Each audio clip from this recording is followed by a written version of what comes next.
What the kosher clinician said was, a hopeless man is a broken man. A hopeless man is a broken man. This is a very deep and passionate statement, a deep and passionate claim. But this claim is very personal to me. Let's talk about it. I was once this man. I was once a man who had to sit here and reflect back on my life, and while I've had many successes, I've had many failures. While I've created great paths for many people, I've also left a trail of destruction.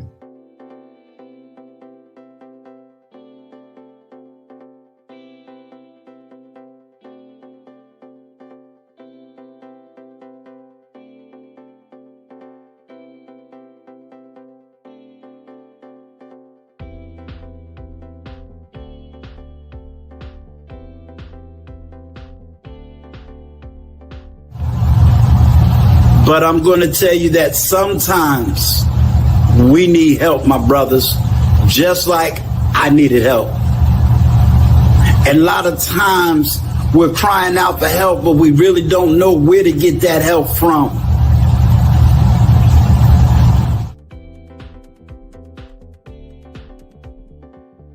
And you know, there comes a time when a man must take a stand against the immoral acts of other men, regardless of the consequences he may have to face.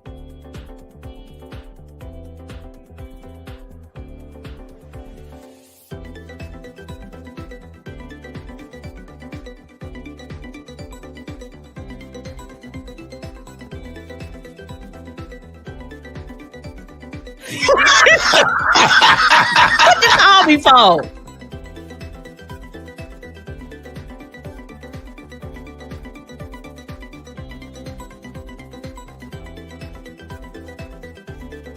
Now I'm back because I've been working on Emancipated Studio. Emancipate your mind, which means it's time to free your mind.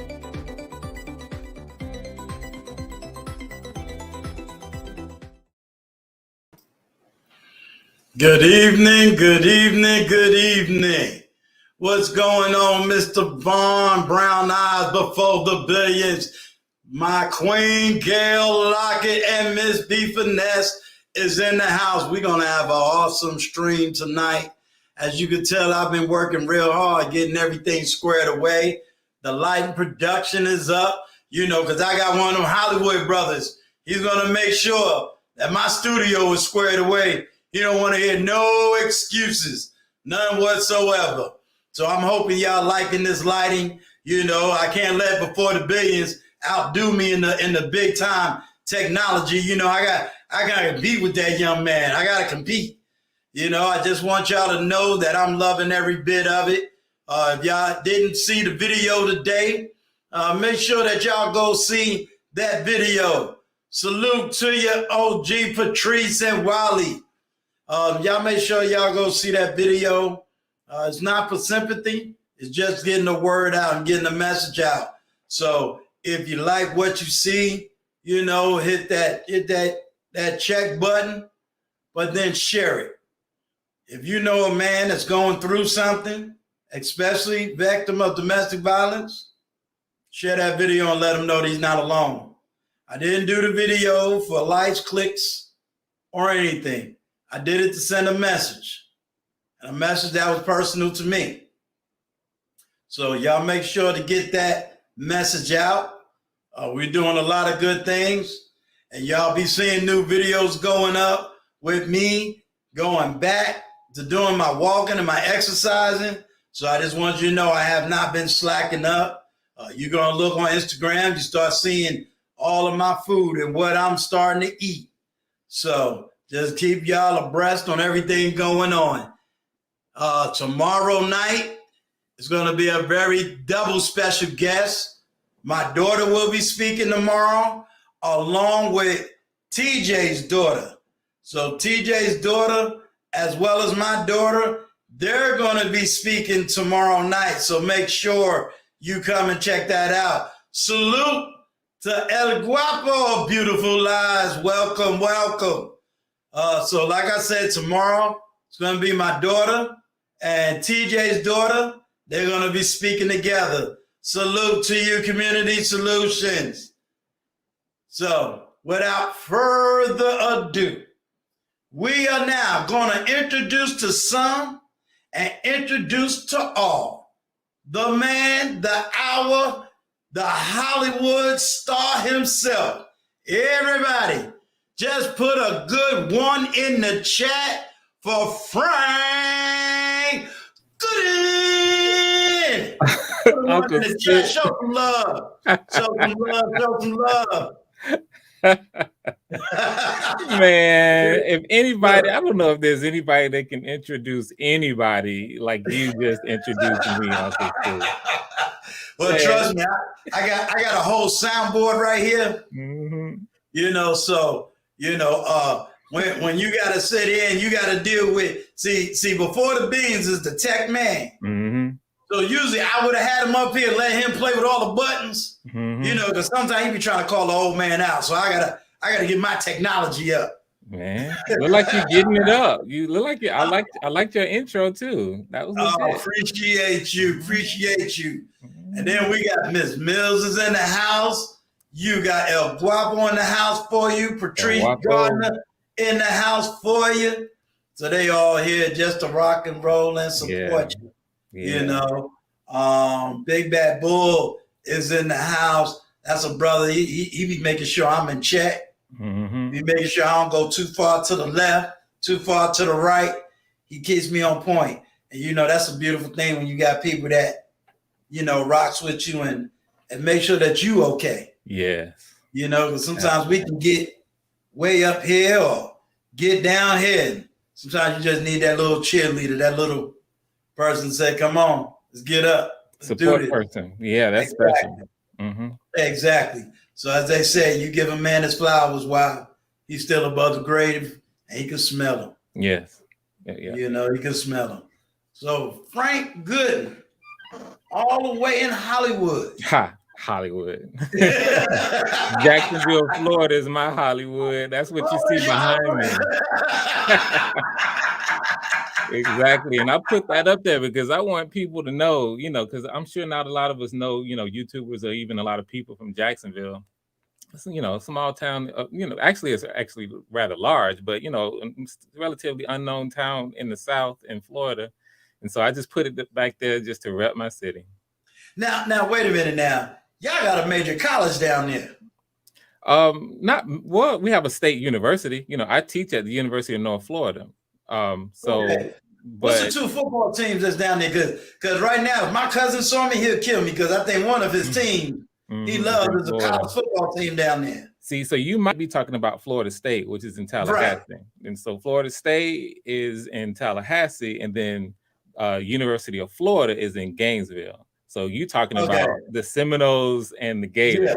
And yeah, everybody know about the Seminoles and the Gators for sure. Okay, yeah, because that's always the rivalry. Yes. Now, was you born and raised in Florida? Yeah, born and raised right here, Jacksonville, Florida. We lovingly call it Duval. We don't just say Duval, we holler Duval. Duval.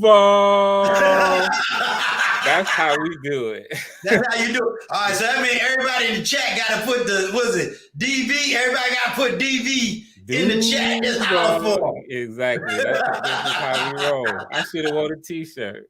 You should have worn a t-shirt. Yeah. You know, you got to wear the t-shirt. So where'd you go to school at? So I graduated from Andrew Jackson High School here in Jacksonville. But the interesting thing is that, and this relates a little bit to how I grew up. Okay. I was jumping around. I was at a lot of different high schools and even elementary schools. I didn't have a stable upbringing, so it's part of an interesting. So I ended up graduating out of Andrew Jackson Tigers. Okay, do you mind talking about that? I mean, Yeah, I what can talk happened in about. your Here's early? you know what, and before we get into, let me just say this. I want to Sure. give you some props, like you say, give you the flowers as well while you're here, and just really let you know that I honor what you're doing. I saw your Thank you. intro. That was the first time I saw the full intro, and I Right. see what you're doing here. We got a chance to talk a little bit before and backstage before you started, Right. and this is a special thing you're doing, allowing people to just kind of talk about where they come from so that we can use each other's stories as inspiration, so we can get to know each other. That is huge. And part of the reason why I'm going to be very, very open today is because of what I see you're doing here. Thank you. And so just props to you, man. I appreciate what Thank you're you, doing. sir. Yeah. Thank you. I mean, there's a lot of people that got me here. Mhm. Um, like I said, I got my own story, and it definitely comes out, all the time. I mean, I don't hide anything, Mhm. Mhm. from being a single parent, being married, what it was like after the divorce. Mhm. Mhm. Me and my daughter does some things together, and, Mhm. I'm giving her a breath, and soon it's going to be me and my son-in-law. So, people get to see that side of Uncle Stu. So, Mhm. you know, Mhm. um, if you want to say I kind of stole a page from, Antoine Danjou, he says, I'm an open book, but Mhm. I figure I'd rather be the open book before you have to open up the book Yeah. and try to rip. Uh-oh. Uh-oh. Look like we lost Uncle Stu. Look like he may end up coming back. I might have to carry this thing until Uncle Stu get back. Hang on real quick. Uncle Stu. All right, so I'm looking at the chat, and since we're here, and I will keep this up a little bit until we get Uncle Stu back. Um, I think probably one of the things that he will want to do here is, let me talk a little bit about how I grew up and a little bit of my background. So I'll do that, and then when Uncle Stu comes back, I'll just let him pick up with wherever he wants to go. So just a little bit about me. Born and raised, like I said, in Jacksonville, Florida. And Uncle Frank, I see you, big bad boy. So I was born and raised right here in Jacksonville, and look like he's coming back. Look like we're getting him. And the interesting thing about how I came up, and why I really vibe into what's going on. There we go. All right. There we You doing go. good. I was listening in back. I work out all this crazy tech stuff. Okay. So I'm gonna let Yep. you take it back over. I was That's all trying to right. just I'm, dive I'm, I'm gonna be spinning for before the bing. Be like, come up here and fix this. in. You went to college for this stuff. I didn't. Okay, but continue. I'm sorry, y'all. No, you good. These things happen. We all struggle streaming, as we say, right? I dare you. So yeah, so background a little bit for me. Very interesting and unique background. Look like we lost him. Okay, there we go. We're getting them back. I'll just keep going, Uncle Stu, as we go here. Um, so check this out, y'all. I was born and raised here, and um I have a very I so my mom is the youngest of 11 kids. My grandparents had 11 kids, and she was the youngest, and she had some real challenges by the time she had me. My mother is schizophrenic, and she began to have problems with the schizophrenia a little bit before I was born.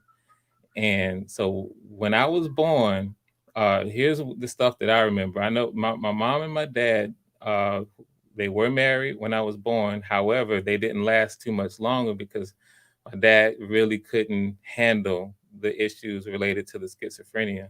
Maybe we'll talk a little bit about some of those issues, but they were divorced when I was 2.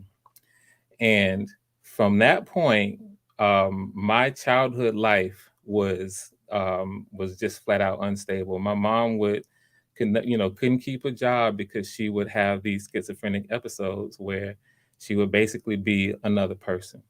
And so whenever that happened, I would, me and my youngest, I have a younger sister who's 2, would live with the grandparents, and just honestly, it was my grandparents who raised me, my granddaddy, particularly. And he's the one who's sort of taught me a lot of the things, but he passed away when I was 13, 14. So coming up, just imagine, you really, I was, back in the day, you guys remember, it wasn't, I was definitely on, welfare kid. I was on, the part of the social net, I guess you could say, and grew up in the projects here in Jacksonville. It's there's a spot over here called Brentwood, and it's one of several projects. Grew up in the project, lived with my grandparents sometimes. After they passed away, I would go from sort of house to house. Different aunts and uncles would kind of take me in for a little bit of time, but had kinds of issues. I ended up becoming a ward of the state. And as a ward of the state, I lived in different, boys' homes. I was in the youth crisis center for roughly 6 months before kind of matriculating into a boys' home situation. And even then, coming out of that, I just had a very interesting set of challenges coming up all the way through high school. The one thing that that God gave me, or that dropped on me, was being a quick study. So I was known as a smart kid, in school, always picking up stuff really quickly. And when that happens, if you don't have any other identity, that becomes your identity when you're a kid. You're the smart kid. You're the smart one now. So everybody want to copy up you. Go ahead. And are you? You're muted. You're muted. Yeah.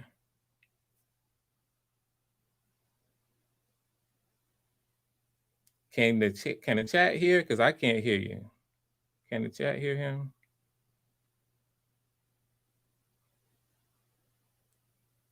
Let us know, because I can't hear you, Uncle Stu.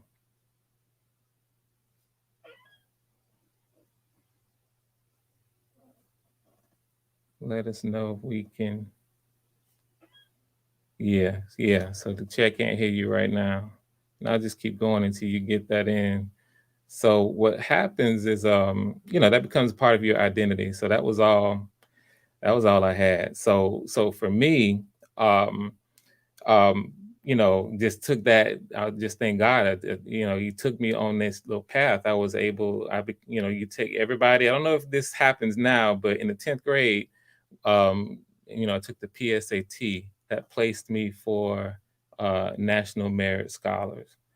And so I was on that track. I ended up gaining a National Merit Scholarship, and was recruited to go to the University of North Florida under a full scholarship. And that was my way out of the whole situation. Kind of who knows what would have happened if it wasn't for, a number of things like that, because there was really no way out of that situation outside of education. So, thank God for that. Uncle Stu, still can't hear you. Yeah. Yeah, just keep going. Okay. So once I got to college, when you coming up, you know, where all you're doing, all it is, all you can do to survive is, you just basically going, day to day. A lot of times not necessarily knowing where your next meal gonna come from. Definitely not the type that had anything, because it was just basically hand-me-downs, that kind of thing. When I got to college on scholarship, things changed. And a lot of us went to college on scholarship, so we know how that goes. You pile up all the scholarship money, and you get enough, of course, to pay for your education, but there's always a little bit extra that you basically live on. So that's what it was for me, in undergraduate. A lot of that. So, in the college life for me is when I became who I am.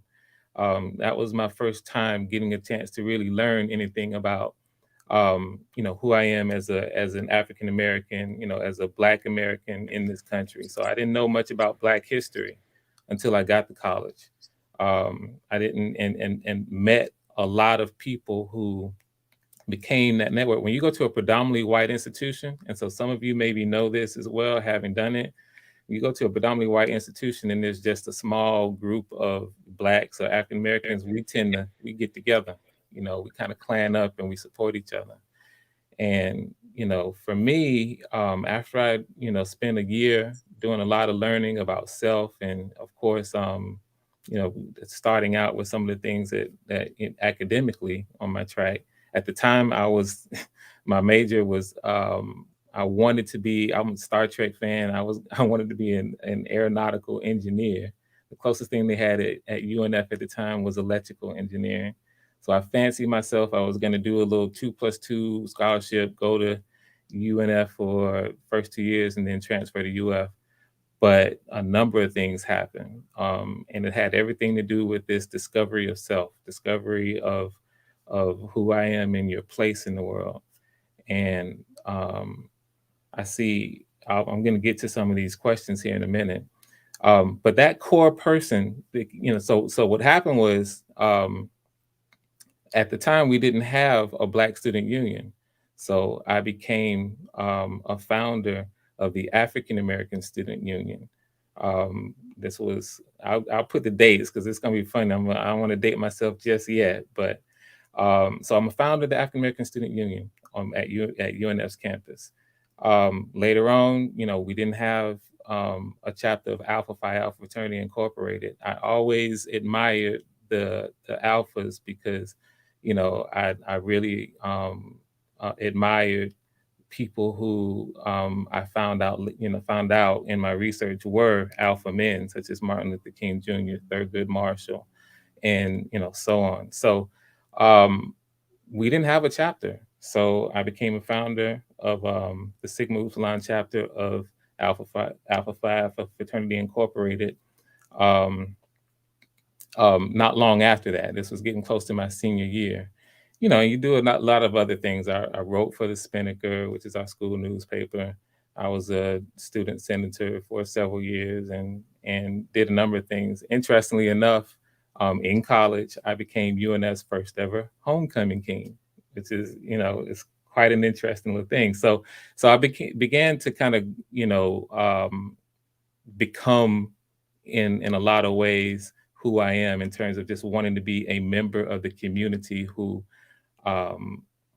gave back to the community, wanted to, if there were things that we in our Black community wanted to do, then we would organize and we would make it happen. And I was very fortunate and very blessed to become a leader in the community. So that was undergrad. In 1990, I saw a movie called Do the Right Thing by Spike Lee. And that changed watching that film changed my whole path, because that was the first time that I saw that a Black man, an African American, could set the agenda when it comes to, social issues. For those of you who remember, when that movie came out by Spike Lee, it's for those of you, I don't know, we got a lot of Generation Z people in here, a lot of people who are a little bit older in the community, but going to the movies was even different back then. And when Do the Right Thing came out, man, Spike Lee was on all the news stations, all the news stations and all the talk shows were talking about this film. And it just, for me, it was a very, and Do the Right Thing, by the way, is a very powerful film. It's a very socially conscious film. If you hadn't had a chance, there we go, Uncle Stu. All right, can y'all all hear me? Yes. Thank God, I got like 2-3 computers. I just kept going. Y'all thank God for the team. I tell you. But you was holding it down, because believe it or not, I was listening to every single thing. So you're doing good. Okay, yeah. What I am gonna do, if you don't mind, this is where I was trying to go to. Okay. Can you do me a favor and tell me what is schizophrenia? Can you help everybody just at least understand what that is? Okay. And what it looks like to those that really don't know what that look like. All right. Well, so I think that it can be in different forms, but with my mom, basically, she developed different personalities, and so she had different realities, and not necessarily as much personalities as just realities for her. And so, for example, like to this day, my mom is still schizophrenic. Today, right now, and I'll talk about what it was back then, but right now, like she doesn't know me as me. She has another whole name for me and another whole, life for me, and so, it was swinging in and out of actual reality. Okay. And so, so what it looked like was she would kind of have a schizophrenic episode where she would basically take on another whole reality, and she would think she was someone else, and she would see the reality around her differently, and she would do really, really just out there things like, like I told you, we grew up in the project. So she would just go out in the middle of the street. And with my mom, it was really interesting. She would really, really go spiritual with it. So she would take a Bible and she would get out in the middle of the street and, kind of just lose it, talk about that. But it wouldn't just be about that. It would be other things, just unpredictable. To get graphic, she might have an episode where she would feel like she would need to just spit on the floor. So she would just spit all over the floor, over the whole house, just, all night long, or, just all kinds of odd things, running out, taking off and going somewhere. But it was always a disconnect from reality. How did you being a child, you're a child, you growing up in the projects, you said you was on social service, you had social service. Welfare, just go ahead and put it. Welfare, baby. How was that affecting you just from the child? Like if you had to talk to the younger Frank, how you navigate that as a child? Your mom is schizophrenic, and I'm quite sure you got friends that was watching this whole stuff go down. You know what? See, in fact, I think this is why. So I don't know how many people here, believe in God, and so that's another whole subject. But I have to speak my truth and my reality. I feel like because it's about you. It's not about Chad. It's not about who believe in God, who don't. You know what it took for you to get through. So you speak your truth. Forget everybody. This is about you. Gotcha. Well, what I will say is that I feel I'm convicted. I know that God dropped me in this situation, and me in particular, for some reason, I was built for it. So what I mean by that is, like, as a child, 5, 6 years old, if my mom would have a, break with reality, a schizophrenic episode, I was the one who would be the responsible one and would call the associated, the emergency services, and be the one that had the calm, collected mind and mentality to do the responsible thing. It was me that was doing that, and it was at an extremely young age. Like I told you, she had her first schizophrenic episodes before, before I was, right around the time I was born. Right. So for whatever reason, it never hit me hard. I always had a very level, like, understood it for what it was, for whatever reason. So it never hit me like that. Now, I have a younger sister who it affected, it was very traumatizing for her. But the one thing that it did leave me with, that it took me until adulthood to really overcome, is there were some things that my mom did to me personally that I had to overcome, in terms of, nothing over the top too crazy, but just some things that it was like I had to really, as your child, you don't really, it's hard to, quote unquote, have an adult mind and forgive when and have an understanding that, okay, she really did this, she really was someone else when she was doing these things. But And I had an awareness of that, but it's still that person that's doing it to you. Right. You know what I'm saying? Right. So that would maybe the only thing that maybe I had to overcome. To be totally honest with you, I Right. was built for that situation. And if anything, it maybe just made me very emotionally level-headed. Like there's really nothing that anybody can throw at me where you're going to get an emotional response. It's going to be something that I've considered and then reply. And I'm very in touch with um, very in touch with how I process things and how I feel about things. So when I take the time, when I actually respond, it's almost always something that I've considered, and and so that has served me throughout my entire life. Being that you went from there, you went to college. Hmm. How was you socially in the sense of coming out of that dynamic and then Hmm. going to a college where, was you the laid back, quiet type in college? Hmm. Did you finally see college as a freedom away from where you came from? Hmm. Definitely. So my type is, and still to this day, I'm on the nerdy side, Okay. so nerdy, just always, chasing the books. I was always in a book. And then the thing was that as you grow, I was able to, like, I was one of the first Mhm. to socialize, which is how I became a leader. So like I mentioned, I was a founder and president of the African American Student Union. I was a founder and president of Alpha Phi Alpha Fraternity Incorporated. I was a founder and president of a troupe called Imani, which I didn't start. Mhm. Imani was a fashion troupe. So I was part of a fashion troupe where we did like 3 fashion shows while I was a student there. So I was, in Wow. terms of socially, um, it I think, again, I feel like I was just built for it. Once I began to grow and understand who I am and my place in things, I was just, you know, a doer.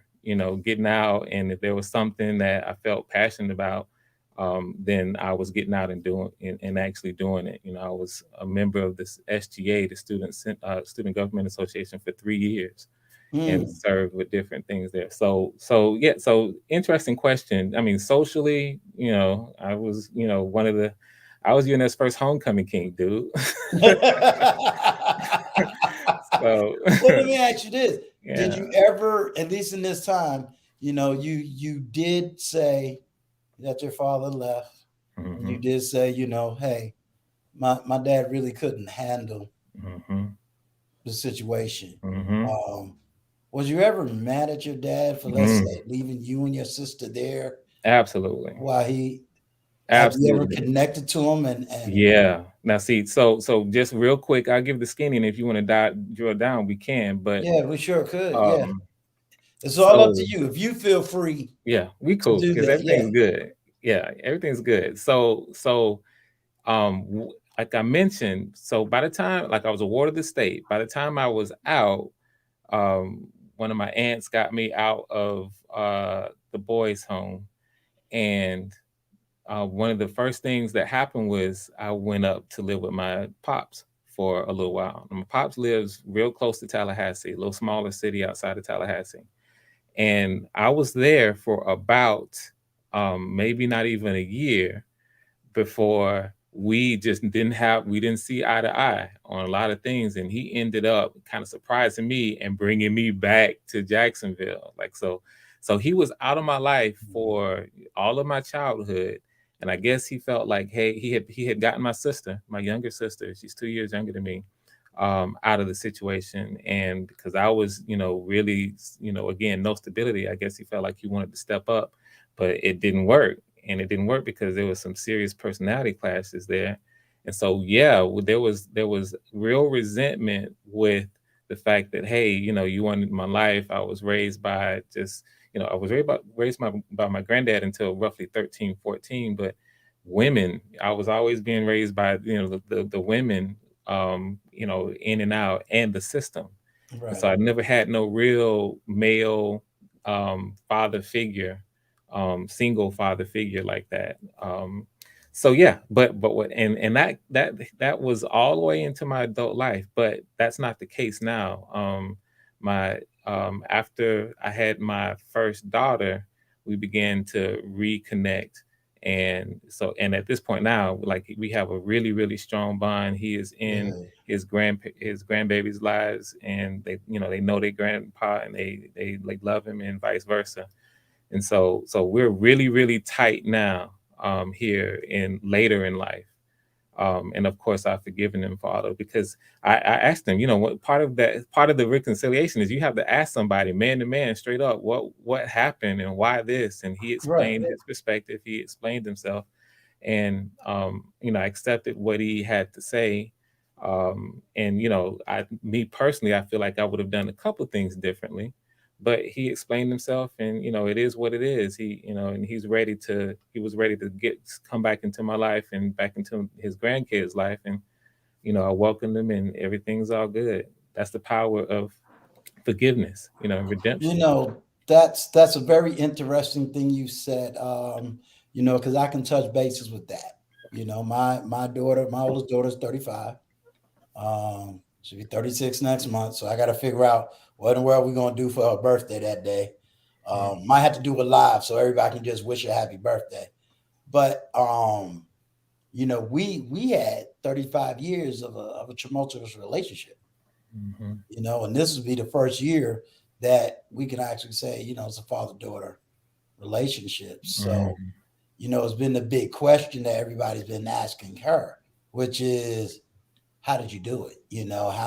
How did you as a child turn around to forgive your father? Um, how did you do it? What was your process? Because we For have so forgiving. many kids that say, "Hey, I hate my mother. I hate my father. Mhm, I don't even want to look for forgiveness. I hate mhm, them, man. mhm, They just don't go down that route." But mhm, you went down that route. mhm. How did you do it? What was your process? You know, Honestly, I do feel like, I grew up in the church, but I accepted Christ into my life when I turned 30. And I honestly feel like that l- understanding what forgiveness is, Mhm. and allowing for the possibility of forgiveness, is what spurned that. And I didn't know what true forgiveness was until I began to study the word. What is true And forgiveness to Frank Goodin? true forgiveness Yeah. is true forgiveness is transforming. True forgiveness is when you allow people to just be who they are.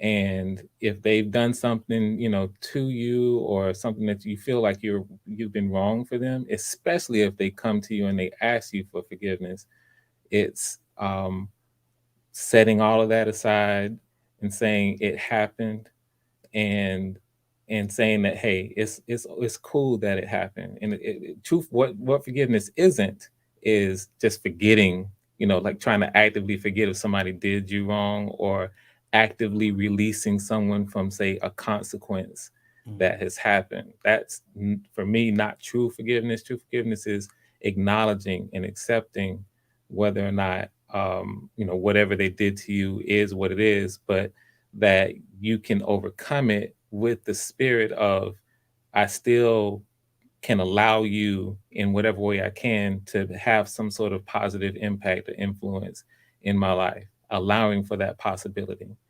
Um, and maybe sometimes that it's not quite that, because it's not forgiveness. I think is an imperfect thing in people, in human Right. beings, because we're imperfect.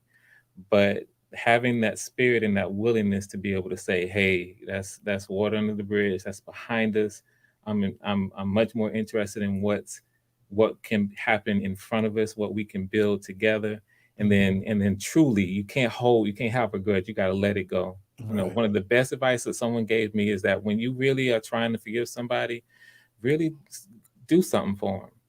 Like if somebody Ooh. actually wrong you, like do something for them that actually takes a little something from you. Not, don't just kick them Wow. out of $10. You got to do Right. something for them.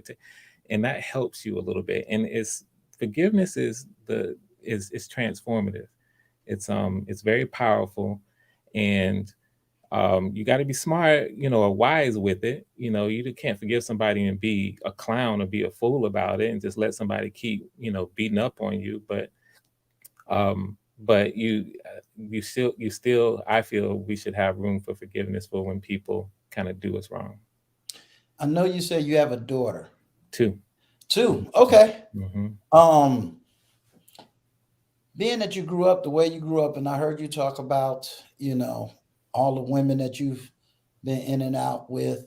How would you say you are with women? I'm not talking necessarily abusive, but just your socialization, who they are to you based on how you was raised.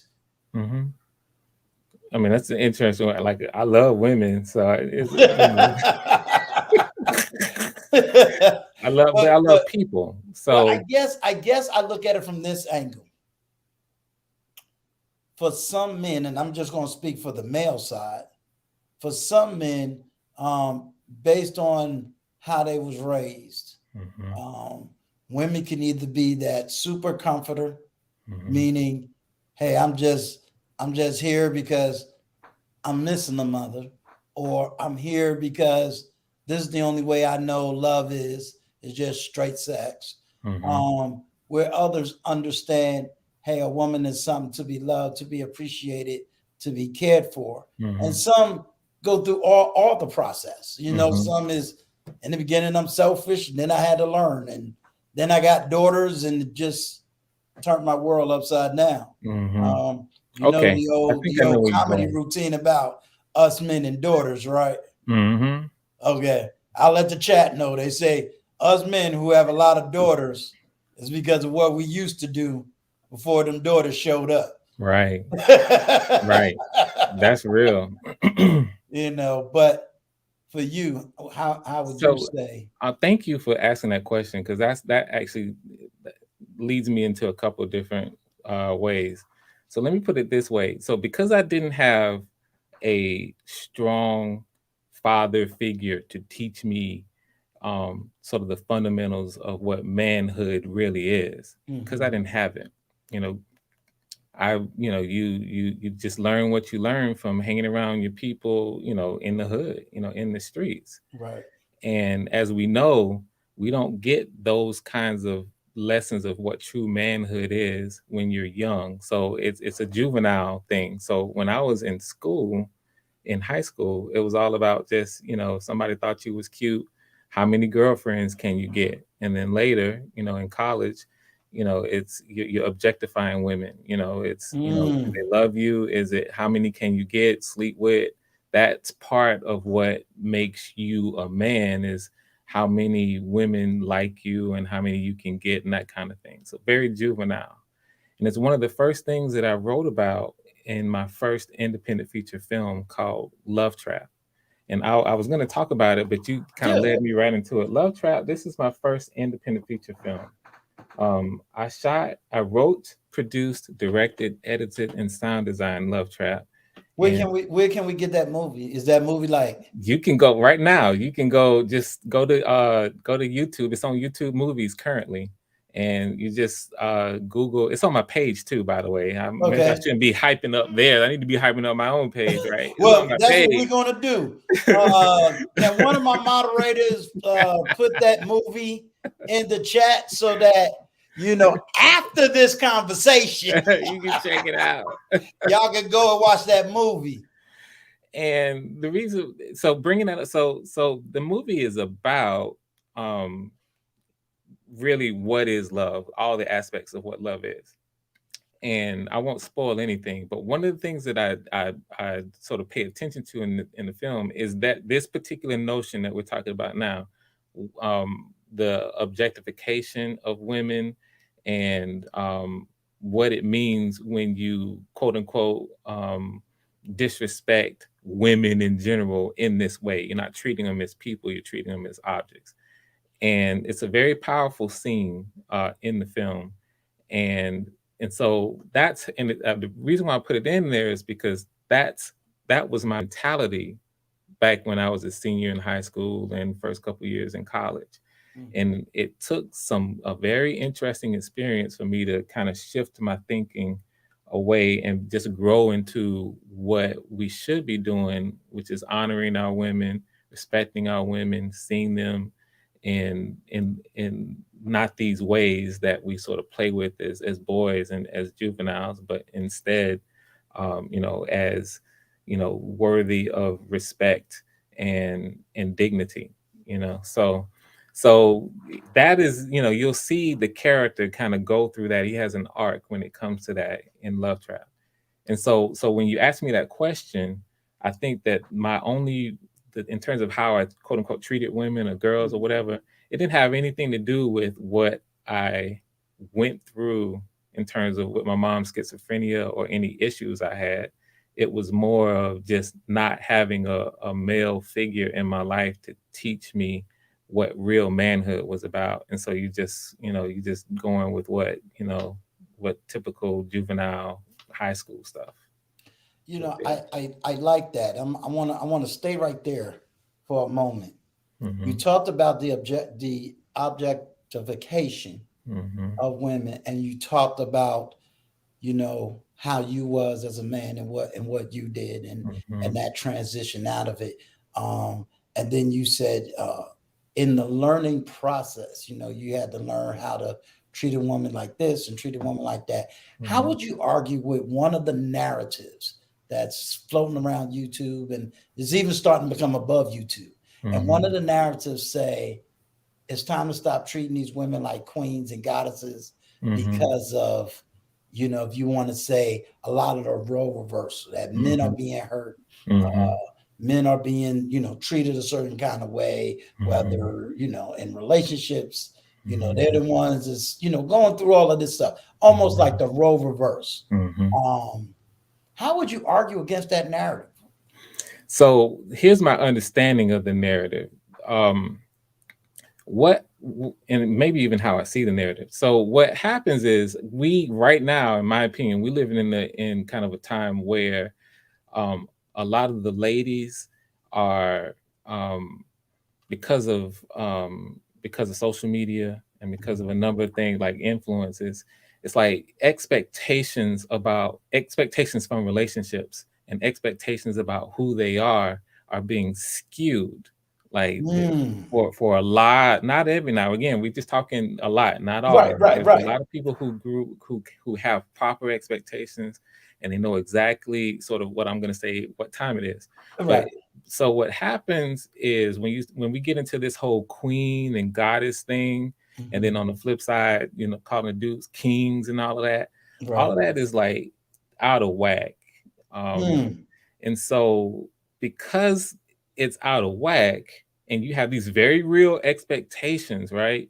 I think what we're seeing is for a lot, again, not all, but some, we see sort of this rejection of that from men, and maybe even it goes a little bit too far.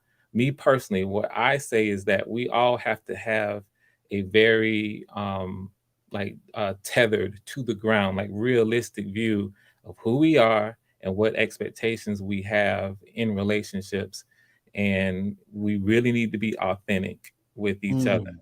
And it's tough to get to that when, the society that we're living in right now is all about basically money. It's, on the guy side, the fella side, it's trying to, post up like you got, I got this, and it's the chains and it's the cars and all that. And then on the lady side, it's they see on Instagram the fake breasts and the the fake butts and snatch waists and a face painted makeup. Like that's all they see now, and we can easily do it.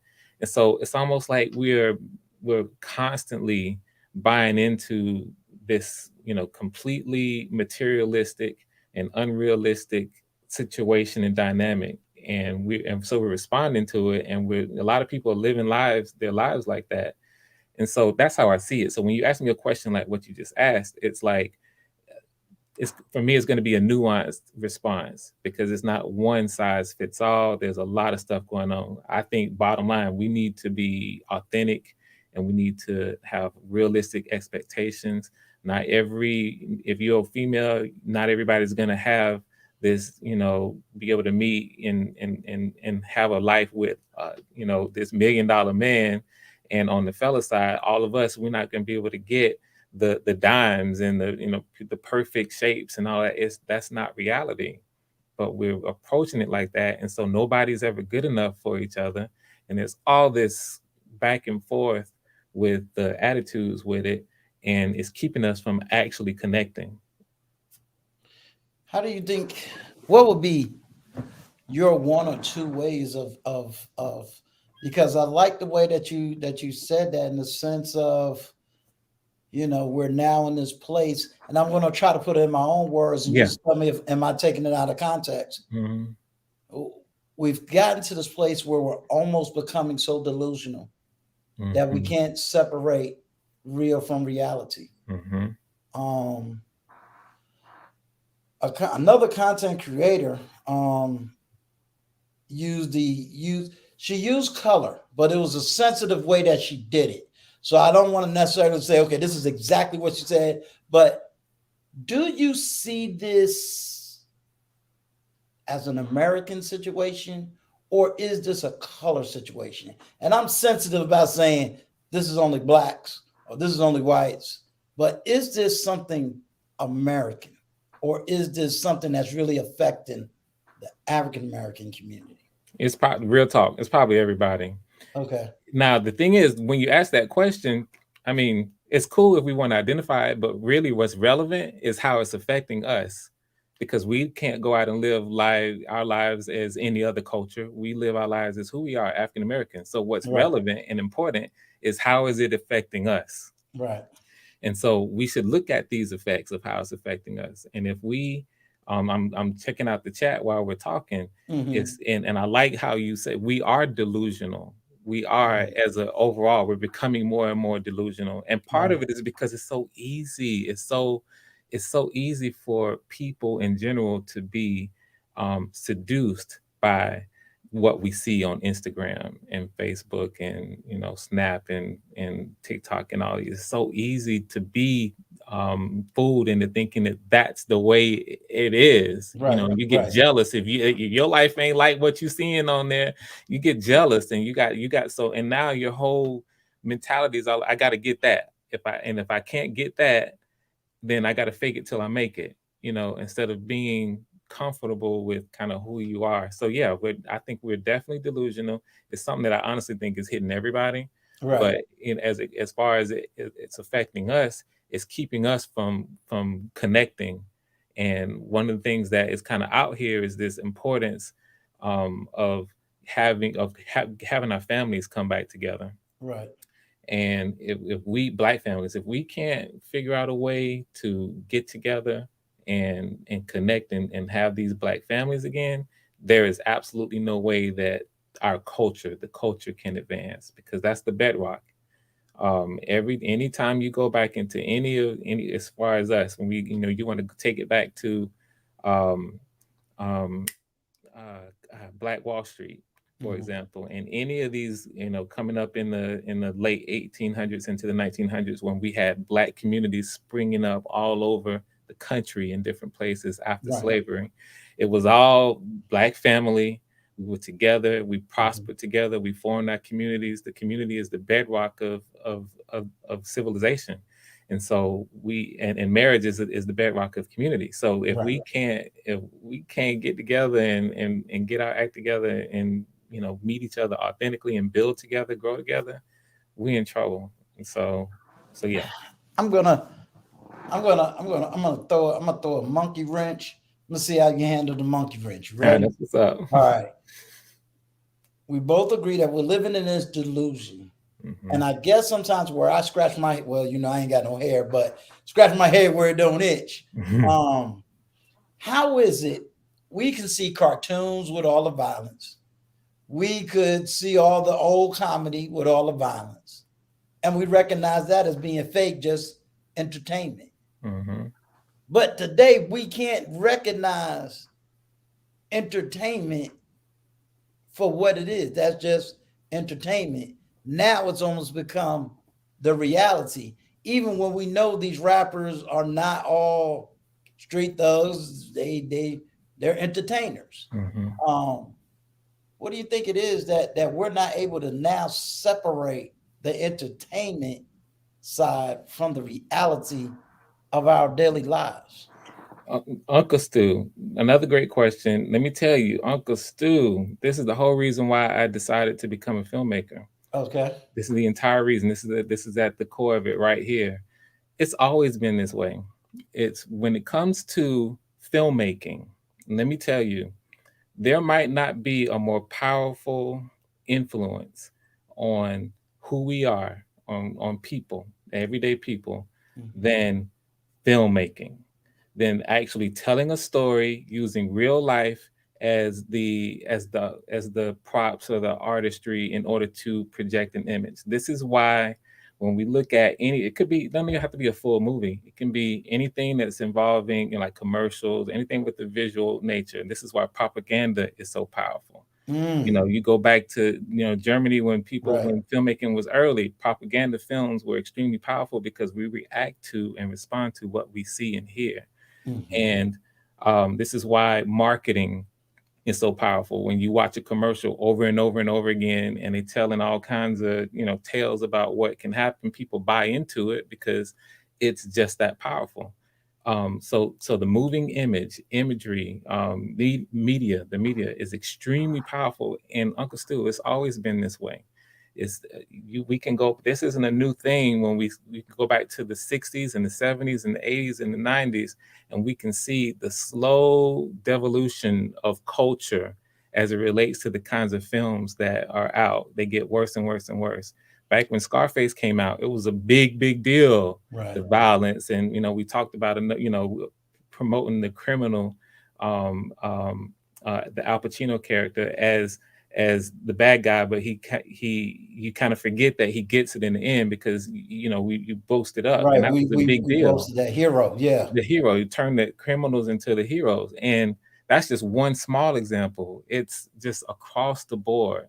And the whole reason why I got into filmmaking is because for me, this is why I so vied with what I saw and seeing you with your channel. You are hell bent on inspiration. Like telling stories and allowing people to share their stories in a way that inspires us, in a way that builds us up, that makes us greater, by having experienced what you're producing. That's the whole reason why I'm into filmmaking, is to inspire. I want people to be better after having seen something that I produced, that I made. So what you're talking about isn't new. It's just that now it's more ubiquitous. Before, you probably remember the times when TV used to go off. at There 12 was o'clock. at 12 o'clock. You turn on And the don't TV come and it back would just on until snow. 6 a.m. Exactly. And you had to salute the flag before and after. That's right. That's right. National anthem came on, and that's letting you know that ain't nothing else coming on. You turn over here, it's going to be snow. But guess what? Here it is in 2021, and there's no such thing as media being off. We cannot escape it. We can't escape it. It's on social media. It's on television. Of course, it's movies. Of course, it's stuff produced. And we see the effects, in terms of social media, of when people get into these echo chambers and get fed the same thing that they already believe over and over again. It turns into another whole reality. So now we've got, alternative facts and fake news and all that. So it's just everywhere now.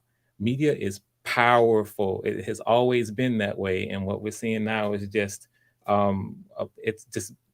it's worse. It's more. So we see those effects greater. As an independent filmmaker, I know the industry as far as independent filmmakers. I go all the way back to Marvin Van Peebles Sr. May he rest in peace.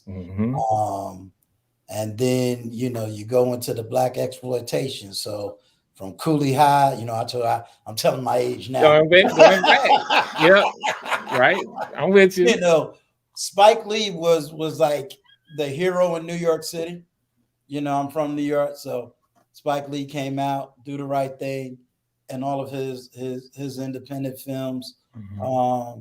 And Spike Lee used to always argue, against the money Mm-hmm. when it comes to producing films. Mm-hmm. And then Spike Lee went after Tyler Perry. Mm-hmm. Although Tyler Perry gave him a studio name, Mm-hmm. but he went after Tyler Perry, Mm-hmm. basically saying, okay, you started this way, but you continue with a narrative that doesn't fit. What is our responsibility as a community, whether to you or to other filmmakers? What's our responsibility? Mm-hmm. We definitely have one. So here's the thing. So when you ask me that, are you asking as a content creator, as a filmmaker, or you mean individually as I put it people? like Like how this. you Let's asking me? let's do it. Let's do it from both ways. Mm-hmm. Let's start with the content creator, Mm-hmm. and then let's roll into those that may not be content creators, just Mm-hmm. content consumers. Mm-hmm. Because Okay. let's be honest, one of the things that I was always told was you allow the market to make you. Mm-hmm. But I'm refusing to go down the market road because the market says I'm supposed to sit here and cuss women out all day. Mm-hmm. And I'll make a whole lot of money Mm-hmm. with a whole lot of, but I got a daughter in that chat room right now. Mm-hmm. What I look like saying, hey, we're a star, we're making all this money, but I got to condemn every single woman. Mm-hmm. Or I could be on the flip side. Oh, let me just condemn all the black men. But every time I look in the mirror, I'm the black man. So Mm-hmm. there's a contradiction in terms. Mm-hmm. But again, that's the market. Mm-hmm. So how do you not feed that beast? So what you're talking about is real. First of all, that's real. Everything you just said, Uncle Stu, is real. And what you're talking about is, so this thing has always been the case. I'm going to take it back and give it a little bit of context. Okay. So, we've been around long enough to know that hip hop, rap, even R&B, soul, it did not have. There was a time when the connotations of things like our music were not like they are now. Okay, Right. meaning we always had, when it comes to R&B, you always had our crooners who put stuff out there that was for the bedroom, when Right. That little edginess. a little edgy, but it was never lewd. It was never just somehow over the top and actual X-rated. It was always done with artistry. There's that, and then you also had our music that was flat out purely inspirational, so you can think of stuff that Marvin Gaye has done that was purely inspirational. You can think of things that a few others have done that purely inspirational. Same thing with hip-hop. In hip-hop, there's in terms of being in New York and up north, there's always a battle culture, and there's always been that, but there had been a time where you had people like KRS-One coming out, and it was pure conscious. It's all about elevating us in our mental, and not just people like KRS-One, going back, but you had, I mentioned this on another stream, like self-destruction. Right. You had to put That's the first one I was thinking about, because it appeared that right after that song came out, all of a sudden within 6 months we was getting that stuff coming straight out of California, talking about F the police, and I felt that's when hip hop just went straight down. And so we've all, the thing about artistry, and especially powerful artistry like that, is that it truly is harder. It's more challenging to create something that that can inspire people, that can pull people in. It's easy. We can go to high school and elementary school when it's a fight breaking out. Everybody, you form that circle, and they about to go at it, and everybody in the school want to see the fight. They just want to see the fight. Whenever people are going at it, and the negativity, I call it sort of appealing to the lowest common denominator. Right. That's a fact of life. The violence, the conflict, and everything that goes along with it, lewd behavior and everything else. It's easy to appeal to that. And so what you have are a lot of maybe people in YouTube or just even in movies or anything else. Right. We put out content that's doing this, it's going to get people, it's going to get the eyes, and people that sells, sex sells, all these other things sells, violence sells. So it's real easy to do that as opposed to doing something else and really trying to offer content or create something that still can be popular but can inspire people. And so when we say that the market is where it is, yeah, it's there, but that's the lowest common denominator. It's always been there, and it's easy to go there. The question is, which kind of goes back to the thing that you asked me about responsibility. The question we have to ask is, are we going to contribute to that, understanding what that is, or are we going to make a different decision and try to do something that elevates people and edifies, us, the culture, everybody, and still try to be prosperous doing that? It's harder to do that. I'm looking for Adrian Nash said something that was really powerful, and I'm trying to go back to it in the chat. Mm-hmm. Where in the world? She was talking about, or she was making reference to,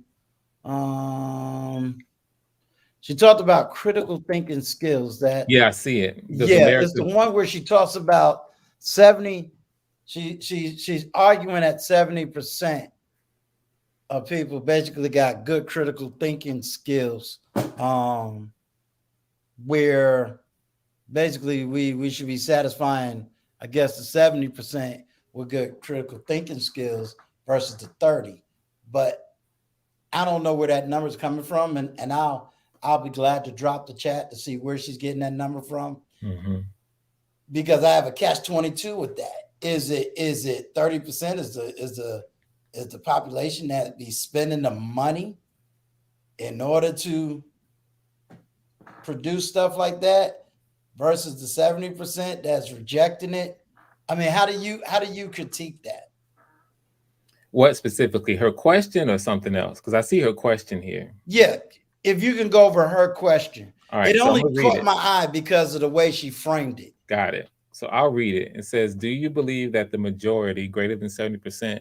First of all, Adrian, the majority is greater than 50%. All right. So 51% is majority. Adrian, I'm messing with Adrian. Comes on my channel all the time, so I'm messing with Adrian now. Okay. Of adults in our community. We all get her. We love her. We love her. Hey, if Adrian got a chance to take a dig to see if you thinking, she gonna come back for me. Yeah, she gonna come back. That's why I'm messing with it. She coming back for me.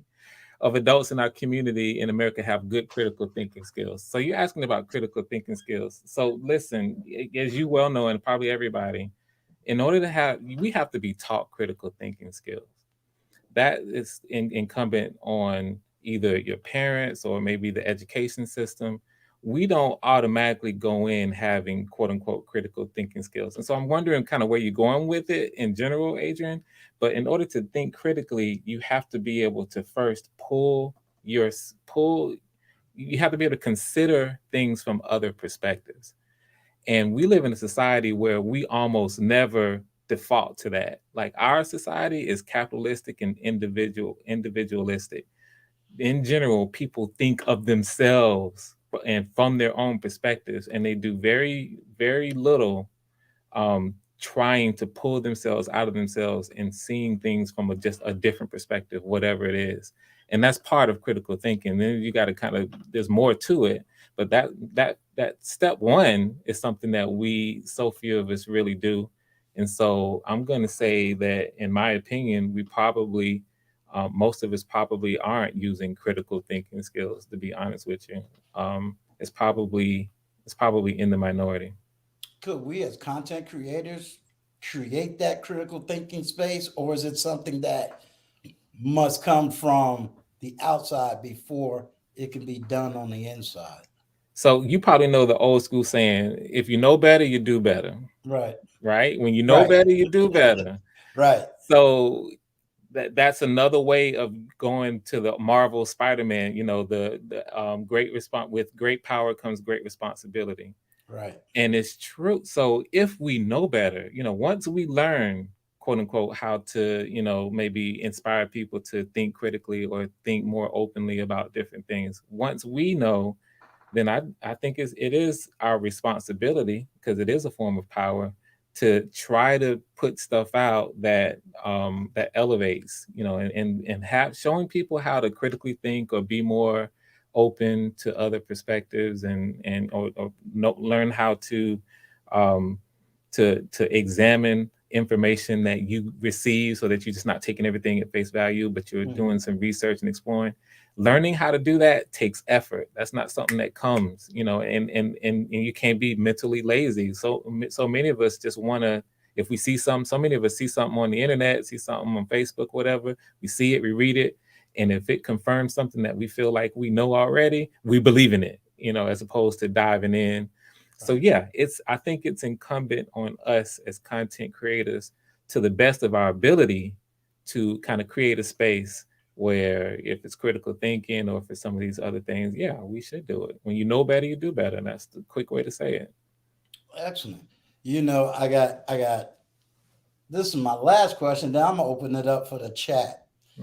As an independent filmmaker, what made you really get out there and say, you know what, I want my own voice. I want my own lane. I want to be able to take what's up in here and put it in film. What that transition? What was that final? I'm sick and tired of being sick and tired. Well, it wasn't for me. It wasn't that. It was that Spike Lee movie. Again, like, I saw the power in what he did when he made Do the Right Thing. He made a film that had the entire country talking about race relations and about what was going on. Everybody, he was on all these, you know, talk shows. Everybody else was talking about it. They had all kinds of different things, and so it sparked a conversation that, from my perspective, was meant to try to elevate the country about the state of race relations. You know, I mean, remember, he had a police officer killing Radio Raheem. Hopefully it's in a spoiler for y'all if y'all ain't seen it yet. You know, a 30-year-old movie here. Now, I don't know what the problem is. Right. But he was talking about police, you know, violence back then, which of course it wasn't new back then. And we still dealing with that today. You know, so my point is, that was the first time that I saw a Black man do something that was representative of excellence in storytelling, excellence in all aspects of filmmaking, come out with something, capture the national attention, and create a discourse that I felt like was positive. As soon as I saw him do that, I said, I can do that. Yeah. That's what happened. So boom, for me, it was like, that's what I want to do. In other words, the answer was already set. All right. What I'm gonna do, let me see if I can do this right now. We're gonna get everybody. I'm gonna drop the chat. You know, I'm operating on my cool. Mac. So all my everything dealing with the Mac is totally different. Yeah, and I'm reading stuff in the chat. I appreciate y'all in the chat. Y'all, you got a beautiful chat. Vaughn, I appreciate you. Vaughn the Great giving me some props over there. Appreciate you. I call him Vaughn the Great because I don't know if you know, that brother has a voice. Yes, we had an opportunity. Gail snuck us one of his entertainments. I'm trying to figure out which key. All right, where are my Mac users in here? I'm a Mac user. Okay. What I'm trying to do is I'm gonna copy something to the clipboard. Now I'm trying to paste it into this post. So what is it? Control or Command V? It's a Command V. So it's the one with the little infinity looking sign on it. That one. Let's see if I did it right. Yeah, that's it right there. Okay. That's a long. That's a long link. Come up. Oh, I got the Grandmaster Perry Unlikely. I guess this is his way of saying, okay, what kind of interview have I got to go through? Okay. Will you tell him? I'm not trying to find the latest scoop and gossip. Okay.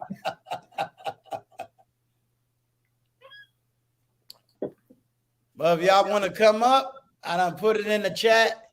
Or did I hit StreamYard twice? I think I did it twice. Let me see. Yeah. You can do this right.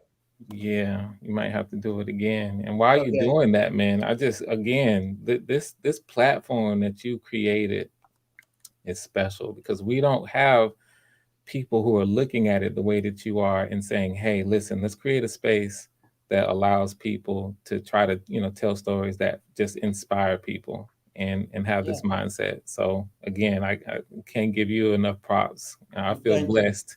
I absolutely blessed that you brought me on here to talk about this. Well, you shared a lot. You spoke a lot. Mhm. A lot of us come out of the little TLA clique, if you want to call it, Mhm. but at the same time, we don't get a chance to know you, the Mhm. person, the individual. Mhm. OG OG Patrice. Patrice. There we Uh, go. Let me scoot we over. Give already me a know minute. that she's a There we star. go. We heard that her, and we got it. We just waiting for her to get out the contract so we can get some Oh, some Patrice. autographs, some shout outs, a Yeah. couple of little albums. Oh, Yeah. I'm telling my age again. Little streams. I'm a co-sign too. Patrice, yeah, Patrice is legit, y'all. Y'all don't know. Yeah, we Hello, Hey, gentlemen. Salute to you both. salute. salute. I am so enjoying your interview, Frank. Just listening to your story and just really being inspired, right? Because you just never know people's walk in life. You never know, how they grew up, what they went through. We've all meeting each other through YouTube, so Mhm. we know each other, but we don't know each other. You know what I mean? We're Mhm. learning each Mhm. other as we grow, and as we go, and I Mhm. tell you, and continue to grow in these YouTube streets, and just hearing your story is such an inspiration. I guess Mhm. my question to you would be, have you ever thought about even maybe writing and producing even your own life story? You know what? From a real talk, from as soon as I knew that I was going to pursue filmmaking, and this was back, when I was going to film school, that something like that was always in the back of my mind.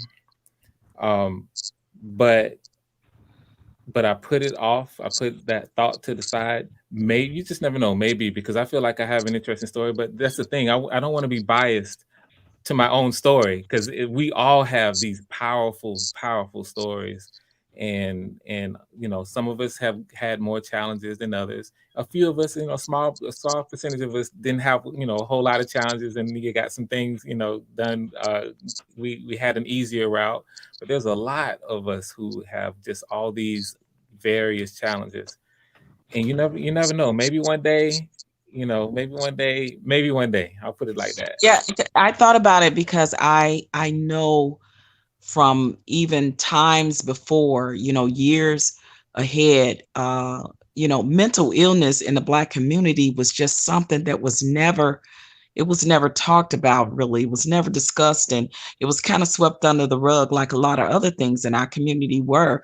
And I think everybody in their family had this one person that dealt with that issue, and it was just never, I remember, a relative in my family, and it was just being said that they different, they special, or they, what I mean. Mhm. So I think to never ever have movies and addressing depicting that in our Mhm. community is Mhm. probably like one of the main reasons. I think sometime when you face it, and when when you see what it looks like in black and white, or what I mean, on Yeah. film or Mhm. something, or even a stage play about it or something, because I remember the little girl the first time I saw the movie Sybil, Mm. and that Mhm. was Sally Fields, and she played a young girl that grew up as a woman that had multiple personalities.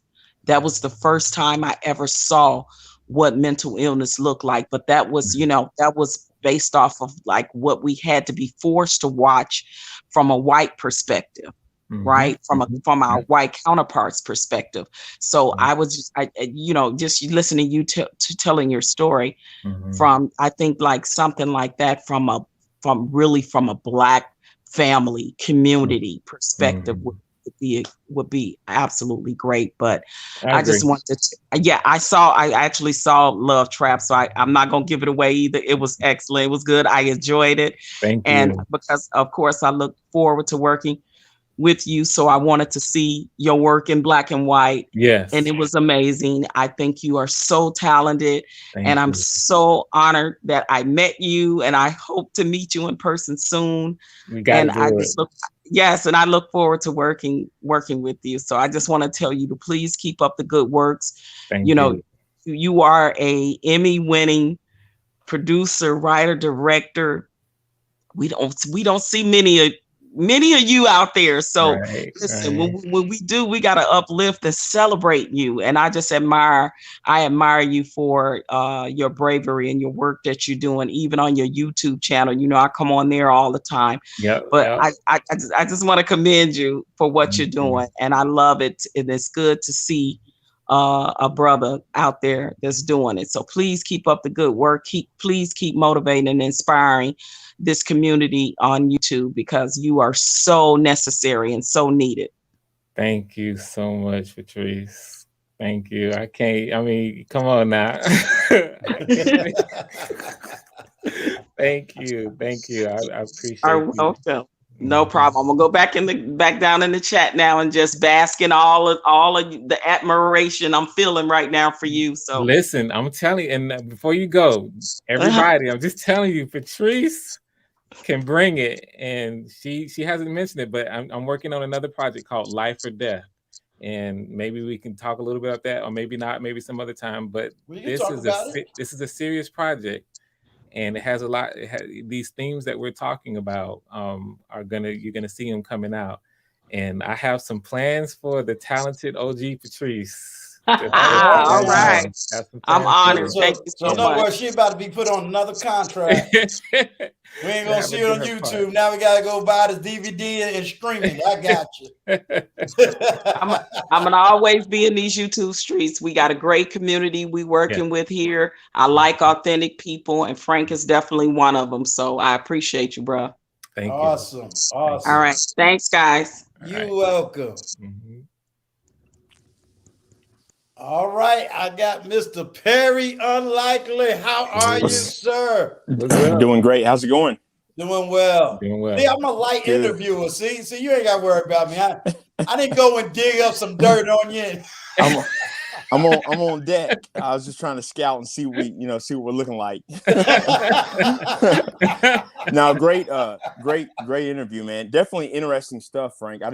Definitely some stuff I didn't know, and great interview, man. So I'm excited. I'm coming up in a couple days. So, and I just want to tell Uncle Stu, man, you're on the right path, man. Thank you. You know, one thing I always say is when you find the right formula, you don't have to worry about the results. You work it, and results just start to come, man. And you're building something special, man. And I really think these types of conversations have been lack of these type of conversations is what has set us back for so long. We don't have those groups. And whoever thought, in 2005, man, who could have thought, looking at like YouTube, right, in its early days, who would have ever thought that this would be the space that unites Blacks, brothers, sisters. And there's a lot of stuff. There's a lot of back and forth. But one thing we don't see in here, it's not really about the back and forth. It's about, people cheering each other on and things like that. So I just appreciate that, man. And there's other places as well, but I definitely appreciate that. And obviously, the lead attorney, just different platforms like that. Anton Daniels, various people, I could shout them out for days, have really made all this possible, giving us exposure and stuff like that. So, so absolutely, man. But I did want to ask you, and I didn't get to catch every bit of it. What, as far as your legacy in filmmaking, what's the most important thing to you? If you could only have one thing that you did, when you were to end your career, what would that be? In terms of, okay, so I'll just put it this way. legacy. All right. If I could walk away having created something that accomplishes what I set out to do, which is to positively affect people's lives, affect people's lives for the better, inspire people. That's the whole reason why I'm in filmmaking. That's the entire reason. Absolutely. So a career, having been successful in doing that, I'm cool. Absolutely. That's great, man. That's all you can ask for, man. Yeah, I just wanted to give you brothers both praise, man. It's just it's great to watch it and great to see it. And this is the type of examples we need to be setting. So, as you alluded to, as far as, because that's one thing Uncle Stu said is like, I always think about that myself, is how come we could come up, whether it was for me playing Goldeneye, shooting this, shooting that, every movie in the book. I mean, I saw Scarface, but be able to distinguish, this is the difference. This is okay, this is not. Some of it I just think is plain out excuses. I mean, I think we inherently, most of us know right from wrong. But yeah, I thought that was a good point. But I do think it is just the crumbling of society in general. Everything at your exposure and all that just thrown up in front of even children now, and I hear the way people do stuff on social media in front of their children, like, and just don't care. That's what I think leads to that type of thing, though. But yeah, man, that's all. I just wanted to hop on, man. And let me jump in. Okay, go ahead, because I want to jump in on that. I definitely, yeah, absolutely. Yeah, I definitely. The gentleman that's on with you, really, I would say, put that fire underneath me. I had a chance to interview him, and his backstory was just phenomenal. When I say beat the odds, it was just phenomenal. You go from living in Philly in the straight up hood to being an international businessman. I mean, that's the story. It's not, oh yeah, I beat up 20 people last night. I did this it's, hey, I went from here, I had to do this, and I became this. And it's like, that's it. That's the story. It ain't about how he fought 20 gang members and how many children he laid out. That's the story. And that's the way you get rid of, in my opinion, the excuses and the narrative that's being displayed. It's like, okay, you telling me you're failing? Let me show you somebody that should have failed. Let me show you somebody that should have been this. And no, don't make them the outlier. Make them who they are, the human being that went beyond what they were supposed to go beyond. Stop calling these people the outlier. Call them who they are. Exactly. Men, women who refuse to accept failure and accept their parents and accept their environment as an excuse to replicate that failure. Right. Absolutely. But again, until I put it out there, everybody's always going to give me the pushback. Oh, you're the Uncle Tom. Oh, you're just selling the narrative, or they're just outliers. It's always these little bits of excuses, and it's up on the platform. You want to learn about international business? I left his whole interview out there for everybody just to go grab the nugget, learn something. This man is working in China, turned around, and on like 2 days later, is talking to my daughter about her business. Absolutely. I mean, get this free stuff, because you got folks that sit here and say, oh, you want me to teach you this? Give me $3,000 and I'll talk to you for 1 hour. Right. Absolutely. Just like you, Prairie. Everybody is running into, give me all this knowledge about how to make this fast money. But it's like, well, wait a minute, you barely paid your rent last month. How in the world are you going to start doing all this investments? Yeah, you're right. And that's what I wanted to. Yeah, you're right. I'm like, can you talk like the lead attorney? You got 10, 15,000 just to be. Right, just to be thrown into it. Yeah, Right. yeah, absolutely. You know, absolutely. I was just honored that it was on my platform. They're like, yeah, look at that. I'm over here with these brothers talking big dollars. You know? But that's why I wanted I'm to saying jump over here, in. barely knowing how to figure out how to do this one piece of technology. Here, y'all Right. talking about Trying something to I move have on to no the clue next. about. You know, but that's the conversation I need people to see. Not black men fighting over a chick or black men fighting over this. How is he building over there? I don't need his talent. Give me one nugget so I know what to do to build mine. Right. You know, absolutely. that's what I need. As they say, teach me how to fish so I can feed myself. Exactly. You know, so I appreciate you, Perry Unlikely. I'll be seeing you in a couple of days. I still say, Frank, he snuck in here. He wanted to see what kind of interview I am. Start trying to hide his secrets. Absolutely. But I think what you're doing is important, and it's important to tell the story. It's important to tell those stories of how we got to where we're at this point and everything. And I think that's what gets left out. All the time. One last thing I want to say is it seems like most everybody I meet is from the city, right? I'm from the country. So one thing I do want to just point out real quick is that I always hear these stories of, I live in Atlanta now, so, and I've lived in Baltimore, I've lived in different cities now, but what I always find interesting is, we always have, and it's not a narrative, it's the truth. If you come from, New York, you come from Philly, you inherently do have challenges that other people don't face. It's just the truth, right? In Atlanta as well, depending on where you're from. But one thing I just wanted to flip to you guys that's interesting is one thing coming from a place where I probably went to high school with maybe 25 blacks, 30. It wasn't until I was 12 years old that I was in Atlanta. My sister had moved here. She's older, 13 years older. And I saw the first time I'd seen a black person in a Range Rover. So it took me till I was 12 years old to see, we can have those things too. So I'm just drawing that conclusion that, yes, there's those battles, but on the flip side, what's the damage of waiting till you're 12 or 14 to even see a representation, not on TV, of what you can achieve?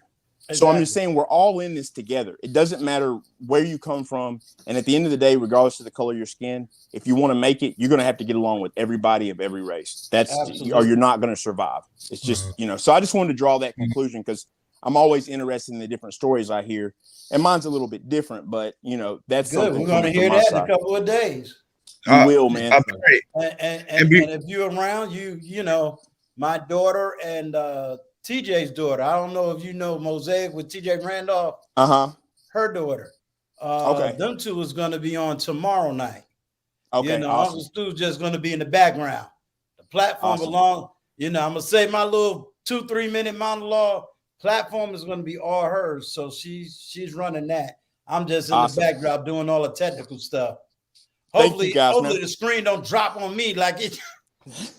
Perry, before you go, I just want to say I have a lot of questions. So I'm just letting you know, when you do your interview, I have a lot of questions. So I got you. Please be patient with me.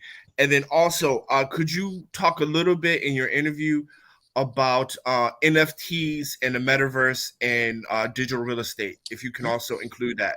Yeah, I will. And I'll also, I'm making some specific videos that I just started on today. So I'll include that in there as well so that I can shoot that information out. So I'll make sure to make some notes on that. Yeah. Right. Because, I'm a novice in that, complete novice. So I got you. But I do have questions. Okay. Oh, yeah, I got you. Okay, I'll wait my turn. All right, you good. Hey, thank you very much. I appreciate you guys. Props to you, Perry. Unlikely. Hey, thank you. Thank you very much. A lot of respect for each of you all. Oh, thank you, sir. All right, take care. Thank you. We ain't signing it. Thank you, Uncle Stu. Frank, thank you for doing this interview. I learned a lot. It's good to hear your story and things like that. And actually, you're the first person I've ever met that's in filmmaking that I had the opportunity to talk to. So I just want to thank you for that, because you know, it's cool. It's a sexy job. You know, we grow up, we watch a lot of TV, because African Americans consume the most media, right, of any race in America. So it's just kind of really cool and a privilege to be able to talk to you, to see someone in film. So, you know, first I want to say thank you for that, because you know, a lot of us don't even have the opportunity to even one see someone like you, but also be able to have the opportunity to meet and talk to someone you, even though via it's online. So I just want to thank you for that. Yeah. And Uncle Stu, thank you again for allowing me to be on your platform. You are the open source. Thank you. You know, you're providing all this great information for free, and it's really transformational. Sorry, the weather's changing. Bless you. So I want to thank you for that. So I finally decided to make a YouTube channel. So my question, I only have one question actually, is basically, so a person like myself who has no production experience, don't know anything about camera shootings, editing, zero knowledge. Where is it that we can go? Whether an online class, where would you recommend that we go to kind of get a little bit of education, a little bit of skill building before we build our own YouTube channel? Because I want to do videos. I don't want to do like live streams like this. I want to do videos and things like that around China and Shanghai and different cities and things like that, focusing on food and focusing on health. So where could we go to just kind of get the basic skill set for filming and editing and things like that for a person like myself who absolutely zero experience, maybe held a camera twice in their life? So if I were to answer that, what I'll say is, believe it or not, you're in the right space right now, which is YouTube. Because you don't, you know, I had a formal education in filmmaking, and you know, right now in these YouTube spaces, you don't need it. And you know, all you need is, you know, the ability to go in and research and find out where the spaces are. So for example, putting in the YouTube search right now, beginner YouTube channel, beginning equipment for a YouTube channel, that kind of thing. That's number one. So you got the technical stuff that you've got to get on top of.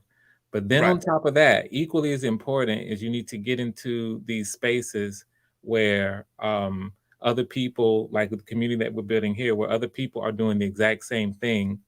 TLA just is now starting his, you know, he calls it YouTube University, I believe. Yes. I'm a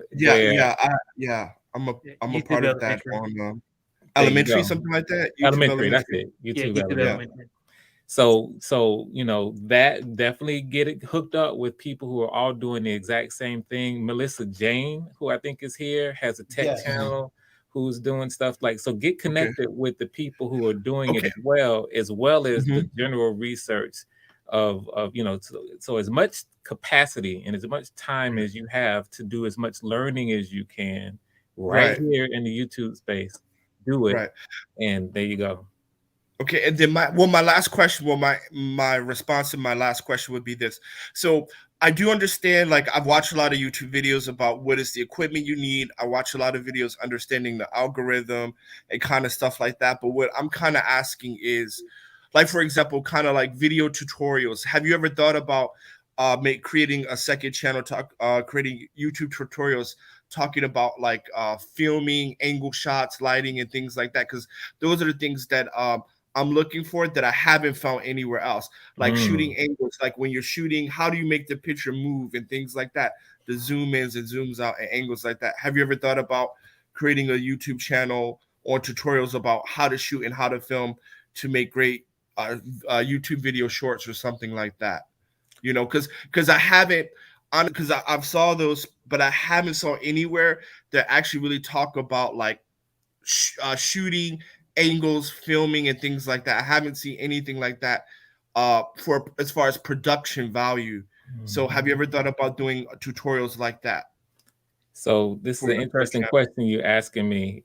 So number one, I teach these things right now. I probably didn't mention somewhere in there, people who know me know, but I teach at the University of North Florida. Yeah, I And heard that. Yeah, I know you're teaching oh, at the university. Yeah. so maybe I will. It's like I have these other things, but like I'm a little. The short answer is maybe I will, because Okay. if there's a need, like you're saying, especially people who look like us, you know, we want to get it from someone else who looks like us, you know, then Right. yeah, I think it's probably something I should really look hard into doing. I'm so deep onto the creative side, producing Right. these stories, that Right. it hadn't occurred to me to create a space for the teaching side of it, the technical side of it. Because there isn't, because I look, because when everyone talks about YouTube, people talk about what software editing to use, and people talk about the analytics and things like that, which is correct. And then people talk about the equipment, but they never talk about the production value, The why. because when we look at the analytics, we look at retention rate, right? How do you keep a 57% or 80%, right? So for me, my brain thinks, okay, production quality, filming, lighting, angles, keeping the attention, switching angles from time to time and let it kind of blend in, and how to shoot and kind of create a storyboard from the beginning before you could do your video. Because I'm very systematic before I do something. So I kind of like write it out how I envision it and then execute it from that. And for a person like myself that's been researching for, I would say, a good 3 months, there hasn't been a place like that. You have to go to a university, and I'm not a university student. So that's why I asked, one, if there's a place like that, and if there's not, would you be considering doing something like that? You might have put a bug in the ear. You might have put a bug in the ear, sir. Well, I mean, because by you doing it, you make your money off the by the AdSense, and I can learn to create my channel where I can make money also, right? So it's a win-win for everybody, right? Okay. So, but yeah, that's all. Thank you, Uncle Stu. That's it, because I just wanted to take opportunity to meet someone in production, because right now that's my gap in creating my YouTube business, right? Is having the right necessary, production person. So thank you for your time, and I'll be listening in the clouds. Thank you. All right. Thank you, sir. And like I said, thank you for all that you do and have done for me on this platform. You have also been one to give out a wealth of knowledge and information. So definitely appreciate you. And Peter's asking me, do I have a Patreon? I don't, but I think I will relatively soon. I'm thinking about, there's a stage where I want to get to before I actually do a Patreon. I don't want to put the cart before the horse. Understandable. But for the billions. He about to punk me. Watch. Go ahead. Oh, you mean by doing this?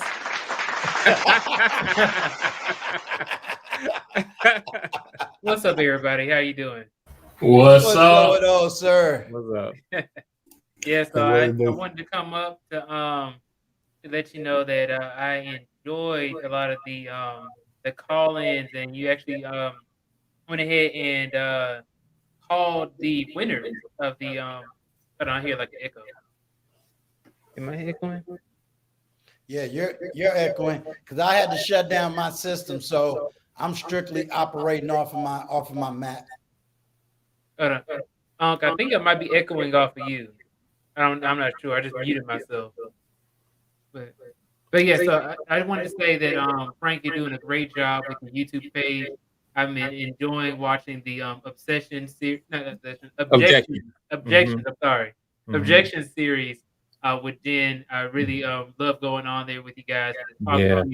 Sometimes I don't even have an objection. I just go up there and be like, okay, let me just talk to Frank right quick. Yeah, and appreciate it every time you do that, and the support that you give to the channel also. Right. Yes. And also about your voice actors. I recently just heard that you went ahead and you casted Melissa Jane, Vaughn Bryant, and Patrice. Yeah, I've invited them back for callbacks. That's our next step. Okay. Yeah. Okay. And that's going to be a fun process. Right. Can you tell? I don't know if you said this in the interview, but can you tell us a little bit more information about it? About Life or Death? Yes. Yeah. Thanks for asking that. So real quick, relatively quickly. So Life or Death is my next. It was a feature film. and it's something that I wrote a while back. And before, like I kind of took a 10-year hiatus, you can say, because my career path was tracking. I put out Love Trap. Love Trap was extremely successful. It was on Showtime for a year and a half, and some other things was going on. And then not long after that was my first documentary, The 904. That's the one that won the Emmy. And the next project that I was going to work on was Life or Death, and that had some interesting. There's a story with Life or Death as well. So what I've decided to do here recently, I turned it into a graphic novel, and the graphic novel. Since I'm kind of talking about it, I'll show you a couple of these. It currently is a graphic novel series now. This is the book 1, book 2, book 3, book 4, and book 5. And so it's a full series that has been developed. And what I want to do is create more of a theatrical production using the illustrations. And so we're going to end up being, it really is like a live performance using the illustrations to tell this story of life or death. And currently, like I just had auditions. I had 4 days of it, and then some more auditions, private auditions, with people just sending the auditions directly to me. And I've just gotten to the stage just now. Just yesterday, I made the decisions for the callbacks. The callbacks are when the actors come in, and all this is live on my channel. Everything happens in front of us live, where they're going to come in and rehearse and audition with specific story elements. So they're going to have, actually be the characters as opposed to a random audition. And so that's what's next. And so what we will see on Life or Death, the channel, is everything that goes into creating a narrative. And you're going to hear everything that once we actually have the callbacks, then you're going to hear the rehearsals, and then you're going to see the production in front of you. And it's basically going to be roughly maybe 15-part series where we slowly tell the story over 3 months when we get into production, scene by scene, in front of everybody. And hopefully I turn it into something where, people want to tune in every week to see how the story develops. Yes. So Frank, on top of that, you said that they're going to be coming in. Are they coming in physically, or will you guys be like doing this remotely? All on the channel. So these are they will be doing voice performances the entire time. And so while they are acting, like the characters are acting. So imagine like imagine a radio play, old school, or maybe a podcast where lately they have these podcasts where you can go out and you can hear radio plays via podcast. Imagine that, but then you have the visuals being the illustrations, and I'm going to animate those. And I'm going to do that in some really creative ways. So it allows me to throw in some of my skills in terms of editing, to kind of repurpose the illustrations that were made for the comic or for the graphic novel. And instead, now we're seeing it. So imagine like a radio play, but you see the comic illustrations as well. So in other words, when we no longer see Vaughn, OG Patrice, or Melissa running around the YouTube streets, we know that they're down there with you in Florida. Is that my understanding? Well, they can do this from their own place when we do it. They don't have to be here physically with me when we're doing it. They're going to be calling in just like all of us are calling in now. It's just that instead we'll see everybody's icons while we're rehearsing. And then when we do the actual performance, I'm going to play the performance, the video, while everybody is playing their parts. It's new. No one's done this on YouTube before. No one's ever done this. So it's kind of hard to maybe even visualize what we're doing, but that part I'm looking forward to as well. Right. Awesome. I can see the vision with that one. Kind of like how we're doing now, but just everybody's icons or, their face, and they speak through their microphone. So I completely understand what you mean. Yeah, that's it. But yeah, so just wanted to say I love what you're doing. One last thing is that I have a cousin who's trying to get a film degree, so similar to you, but then he's actually trying to figure out his path, right? And I wanted to see how can people connect with you offline or I will share it. So it's Frank B. Goodin too. I don't know if I can even throw. Did they drop it in the link? Moderator, can you drop Frank Goodin's my email address? The that's email the way address to do it. Just in send me the chat, please. Just send me a direct Are you able email. to see? Are you able to go to the private chat? Yeah, I can go to the private chat here, and I can just type it, and you can copy it. I'll say it too. It's frankgoodin2@gmail.com, but I'm typing it out too. Send me an before email. the billions, he's my little bit of everything. My moderator. You know, that brother I gotta lose like 200 pounds for. You know, he might want to challenge me one day in the park. I gotta be ready. And again, Frank, I just want to say thank you so much, and also Uncle Stu, thank you so much for having me on the panel. I appreciate you guys. Oh, you appreciate you too, brother. Always. All right, and also XDMC, nice to see you. And always, brother. I like that cat. I like that icon, XDMC. Oh, that's Black Dynamite. Oh, didn't know that. Yeah, I figured let me put an icon of what my wife calls me at night.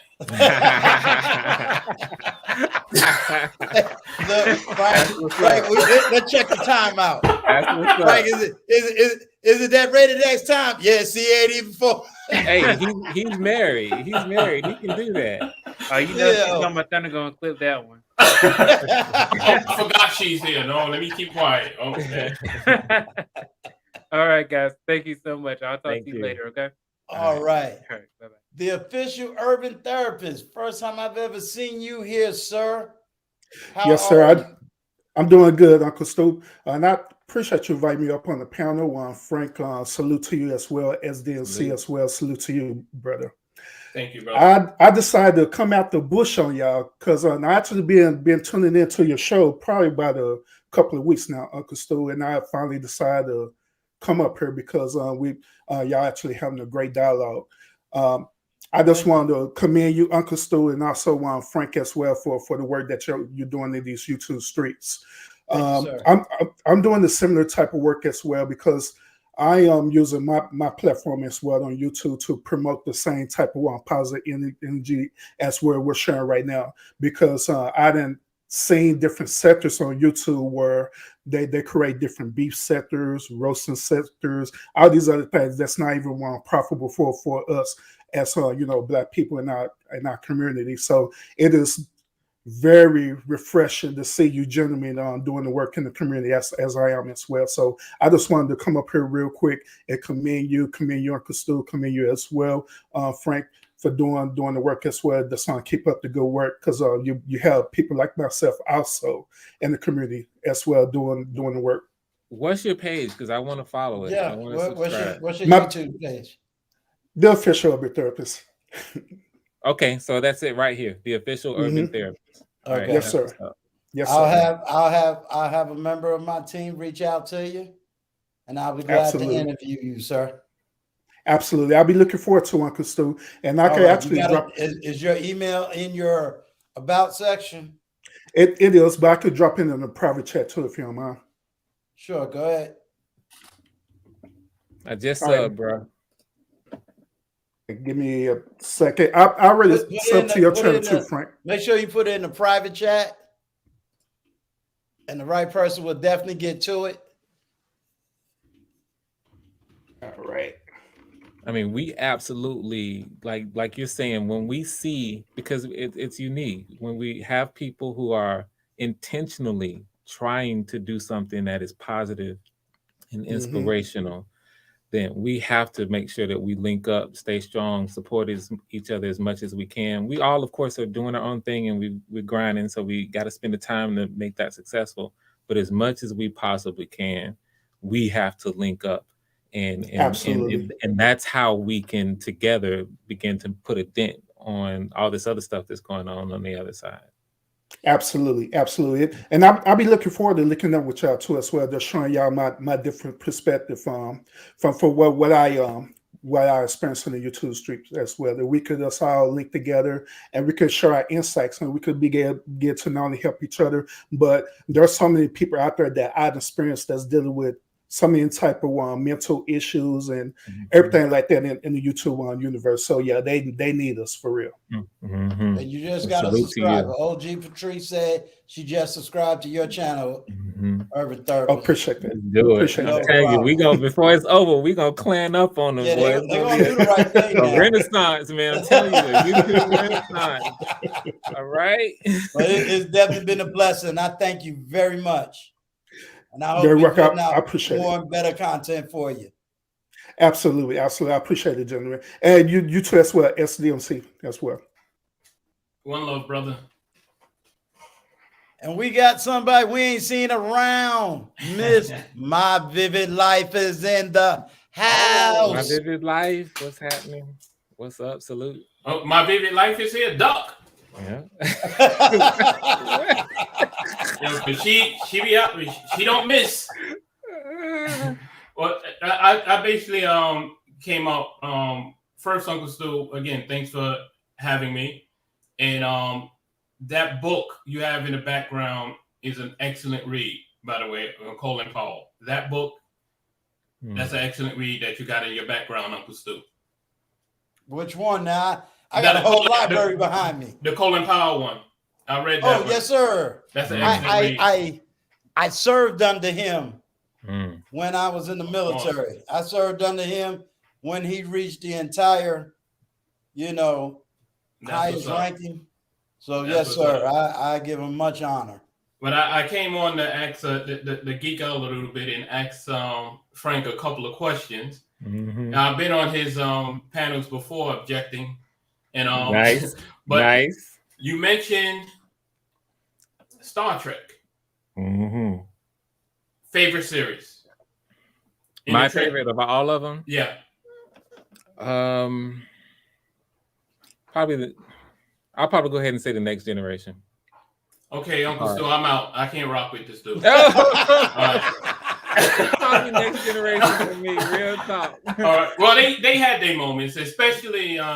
No, I ain't gonna go too far. I'm not gonna geek out on Uncle Stu. Okay, next we got a little bit. Which one was yours? Yeah. Oh, Deep Space Nine, which was powerful, no joke.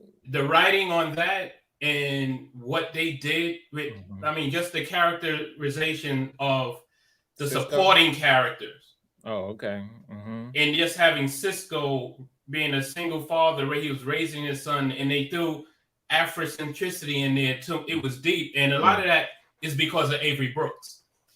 Yeah, a lot of that is because of him. He brought all that character. He brought all. You see a big difference from the first season, and then the second season, third, fourth, until it ended. All that is Avery Brooks. Man Called Hawk, one of my favorite series. I cannot fault you at all. I would probably put it right there, 1A, to be honest with you. In terms of all of them. Now my next, I got jokes. Before the Billions, this is how grown men talk. We don't talk about that anime stuff. We talk about Deep Space Nine, scientific. All up in the anime. I did warn we was gonna geek out a little bit. I got two more quick questions. I'm gonna ask you the questions at the same time, but you can answer them, of course, individually. Your favorite movie as far as storytelling, and then your favorite movie as far as editing. See, when you ask a filmmaker about favorites, it's tough to do one, like real talk. Yes, throw a few in there, because that's normally what I do. Okay, yeah. So in terms of storytelling, different ones for different reasons. Believe it or not, The Godfather Part 2 is a brilliant movie in a lot of interesting ways. On the flip side, there's a film by Christopher Nolan, one of his early films called Memento. Memento, yes, excellent. Excellent storytelling. So there's that. But then on the flip side, if you want to take it to science fiction, Matrix, The Matrix 1 was ridiculous. And I can name some stuff from Steven Spielberg. He did Saving Private Ryan was one that I liked, and pure storytelling. There's a couple of them that are kind of in that category. I'm surprised really good with editing. Relate to Private Ryan not having a military background, Because I'm not gonna lie to you, a lot of people that do not understand the military, whether it's, you know, you're talking about World War II, Vietnam, you know, Korean, Persian Gulf, and what's happening now. Most people couldn't even relate to that unless they was really into, because there was so many different dynamics that unless you really understood the military, you couldn't even understand, oh, why are these fools having to go through all this battle just to save one person without even understanding there was a history where, you know, you're not allowed, you and your brother couldn't be in the military war at the same time. Right. You know. And he brought up those elements narratively pretty clearly, as well as some other ones. So it's like, I mean, honestly, you know, there's a few other films that now what about editing? So pure editing. It's been a minute since I broke down films, you know, and looked at them from. So you're gonna tell me the Apocalypse was not what wouldn't be one? Apocalypse Now? Yeah. For editing, absolutely. Because they took all kinds of film, from the real to the acting to. I would have to think about it, real talk, because I don't, in terms of the technical side, I would have to look at it because I relate to films from the narrative side, you know, storytelling. And so what's the story and how does it hit? So yeah, I would have to think. You hit me with one that will make me have to think a little bit on that one. XDMC. Awesome. And I know I wasn't asked the question, but I tell a lot of people who I'm teaching, and as far as editing and storytelling, even when it on a commercial end, because that's what I do. The 5 Heartbeats is really a complete movie. Acting, where the story starts, where it ends, develop, editing, story. It's a complete movie, and I don't think Robert Townsend gets the credit he really should get for. It's like with the Rock and Roll Hall of Fame. How can you have the Rock and Roll Hall of Fame and not have Rick James in it? Right. I look at. Is Rick James not in the Rock and Roll? No, he's not. And I look at the 5 Heartbeats like that when it comes to filmmaking. Oh wow. And, but that's it. I can talk now. And one last geek question, not geek question. Your graphic novel. I can tell it's self-published, but how would somebody get that if they wanted to order it, or is it out of print? I wouldn't. I'm not, especially with what I'm going to do now. I'm deliberately not going to put it out until maybe way after, because I want the way this story hits. You know, stories are all about third acts, and the way it hits is one where you don't want to release the spoiler. So if this was out already, if this hits like I think, people are gonna be I already know what happens, and they're gonna be putting it out. No, I like the fact that right now nobody knows where the story is going. Unless you do it a Game of Thrones role, where what I enjoyed about the Game of Thrones series was that I read the books, and I love that the series went past the books, and plus they changed a lot to have me enjoy the series even more. Yeah, it's the books are genius level. Yeah, and I would say the first 4, since we're talking about, we've been geek out a little bit. Yeah, the first 4 guys. This is for everybody in the chat. The first 4 seasons of Game of Thrones might be the best produced series, in my opinion, ever produced in terms of television. The first 4 seasons of Game of Thrones. At season 5 on, they kind of started doing some crazy stuff. But I agree with you that they changed it up. It's so rich, the material there, that it's easy to pull stuff out. And they honestly could have done another 10 seasons of Game of Thrones. Well, you got to remember, Game of Thrones first 4 seasons followed the book. Right. 5, 6, and 7 did not follow the book. So, we got Uncle still geeking out. Okay, and you're right. Look, I know a little something. I do got books behind me now. I read every once in a while. That's what's up. Well, I just wanted to come on and give props. I love what you're doing. Love hearing and that image, because I always go by that. In order to be it. The kids need to see it, and seeing you out there, putting yourself out there like that. That's what it's about. There's a really a big career in directing, and it's not just movies. You know, it's like what I do on which is commercials and video games. They get it. Video games got the movie industry beat.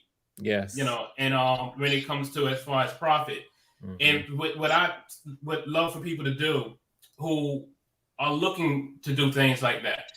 When Frank's movie is over, when any movie is over, and the credits come up, look at those credits and look at every position in there. Those are careers. Those are editors, cinematographers, lighter, sound design. I know a lot of people that's doing that stuff, and they're living all right. Facts. You know, and it amazes me that when I go on these sets or I'm doing these things, it's still, we don't see many people that look like us.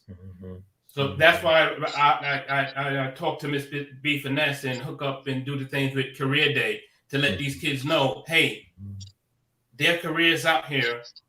There's a business you can start on your own. If you you can make a TikTok video, and I'm not taking nothing away from cinematographers and directors, but you on your path, you might feel something that go, hey, I think I can do this. And guess what? There is a career in it. Yeah. There's a career, and even folks are doing it on YouTube. And the resources are out there, like you teaching. I love Masterclass by Spike Lee and Howard, Ron Howard and Martin Scorsese. Those were my 3 favorite masterclasses that I learned a lot from right online. But now we just gotta wait for that Frank Goodin masterclass, and then we're gonna be set, y'all. I gotta work my way there. I gotta work it. When I taught down there in North Carolina high school, you know, they brought everybody that did all the people that creates these games, these RPG games, you know, because it ain't nothing but a movie, and then they slice up the movie.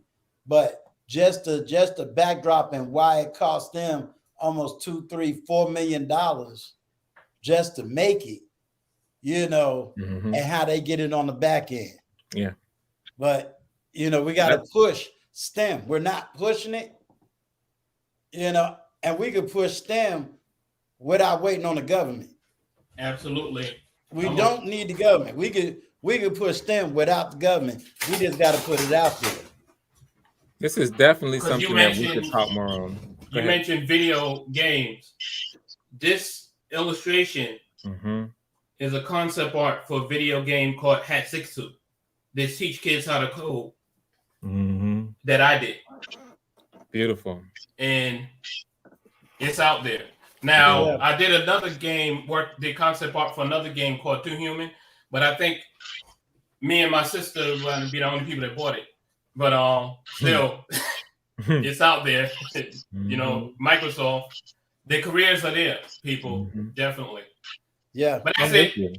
But we can create these spaces. That's what this is about, as much as we can, which is what you're doing. And we need to be doing more of it. And this is actually a topic that we can go at, like another whole topic that you could spend time on as well, Uncle Stu. Right. This whole you just gave him some ammo. Uncle Stu gonna have it up next week. Right. Yeah, I got more than enough people from, and the blessing is all around the world. Absolutely. All around the world. Let me run, brothers. It's been great. Yeah, Keep appreciate doing it. you. One love. Thank you. Appreciate you. What's going on, sir? How are you? What's up? Rah. Yes. Uncle Stu. Yes, sir. Nice. Thank you. Nice. I try to pull things back a bit because we get heavy in the conversation, and we have needed a representation like yourself for some time. Thank you. I really respect your platform. I really respect what you're doing. I really respect how you bring the conversation together. I really respect people you draw on. I really respect people that you put on your platform and the conversations that you have. Thank you. Frank, as an example, you're doing some really good stuff, you know, and the message that's being put across, obviously from the viewers and the conversations that's been had on the platform tonight, it's not widespread. So I would say that message needs to be put out a bit more in terms of us as Black people and how we put ourselves across as personalities that are out there. Because I think you really do have a lot to teach. Not necessarily in an educational standpoint, but just like in terms of media, like we're all faces out here, and you have a lot of knowledge that you can delegate to our younger folk. You know, so I hope they're paying attention, because I was paying attention, and what you were saying was true fact down to the real. Thank you. You know, yeah. And that's where we've got to go. Like conversation and communication is really imperative. No matter where you are at the globe, we are all Black people. Where are you from, if I can ask? Because I spot the accent. I'm from London, bro. You're in London right now? Okay, well, I'm just wondering. If you don't want to say, that's cool. That's a funny question. Yeah. Okay. You said I'm from London. I didn't know if that means, you know, you with your background. I wish I could pull a background up like yours, like you know some stuff. But yeah. That's what's up. So you calling from London? I know how to do that one, but yeah, I'm in London at the moment today. But yeah, no, I really truly think, like, you know, I've watched your content and stuff, and at the end of the day, like, we need more Black men, young Black men, and I think what we're sort of missing is we're in another generation and another age right now where the age limit is not like it was in the past. So like I dare say this, 40 is the new 50, and you know, 30 is the new 40. So we've got new game, right? So we need to bring it to our new generation, and I think people like yourself, like people like Before the Billions and all our ladies that are representing out there, are taking on a new stance, and it will trickle through, but it is so solid, and I've just got pure respect for you guys, and I think we should all sort of like connect in it in our own ways. Do you get what I mean? Like in no matter, like, you got your own projects going on, and everyone's putting out their own view, so it will be a miss for us, and like in terms of an own goal, if we carry on and not turn around and acknowledge what we are doing, in terms of making the connection that we do.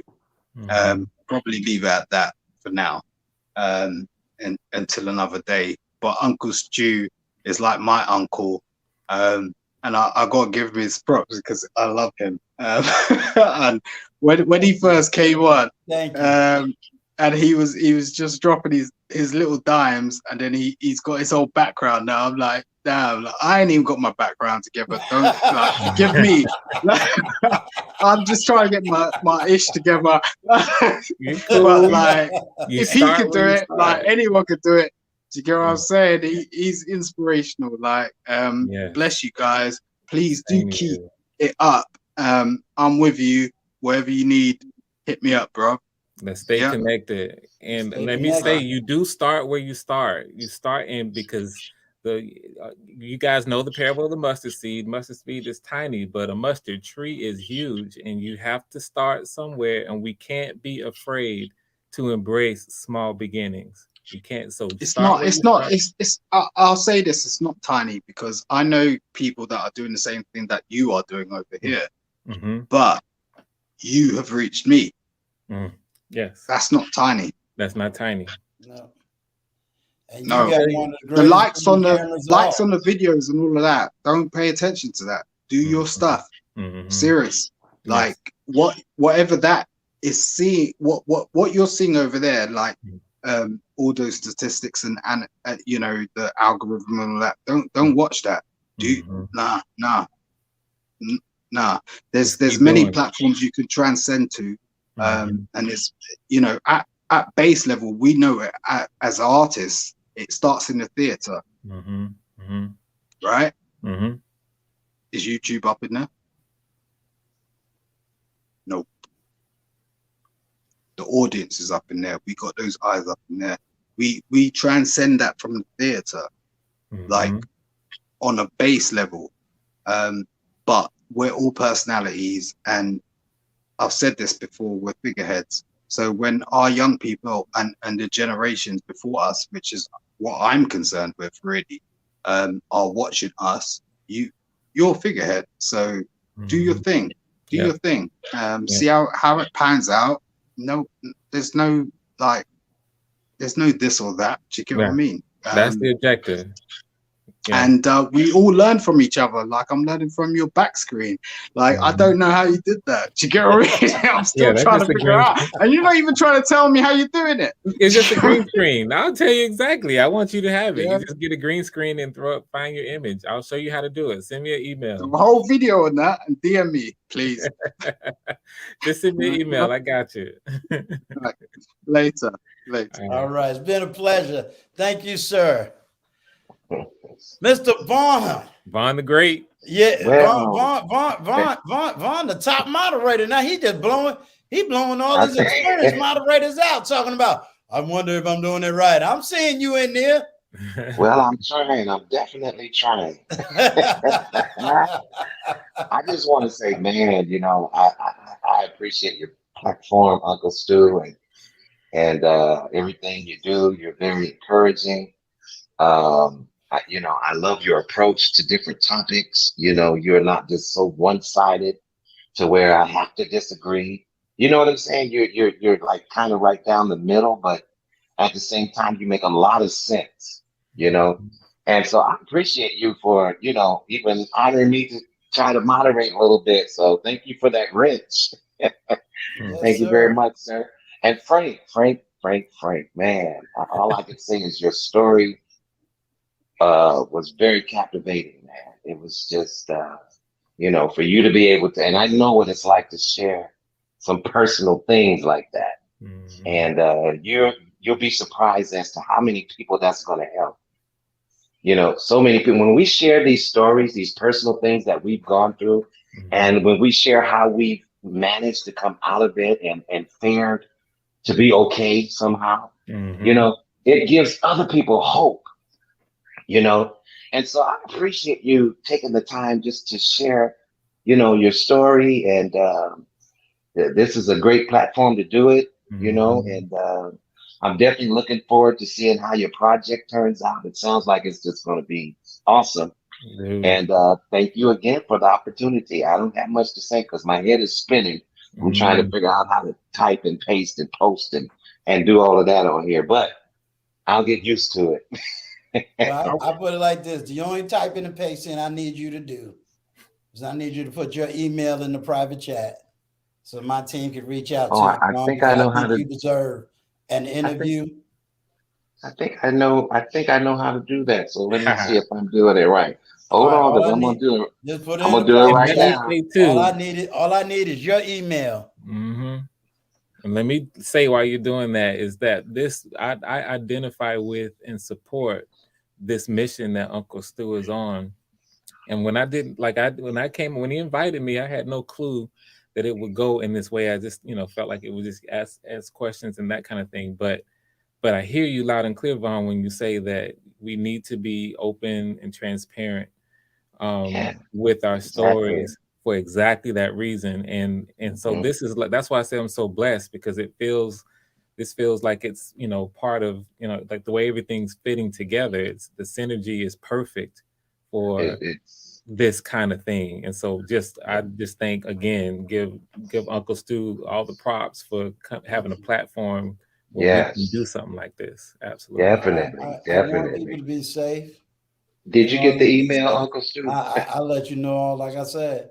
I'm unapologetic. I'll tell you all about me, tell you all about my good, my bad, my ugly.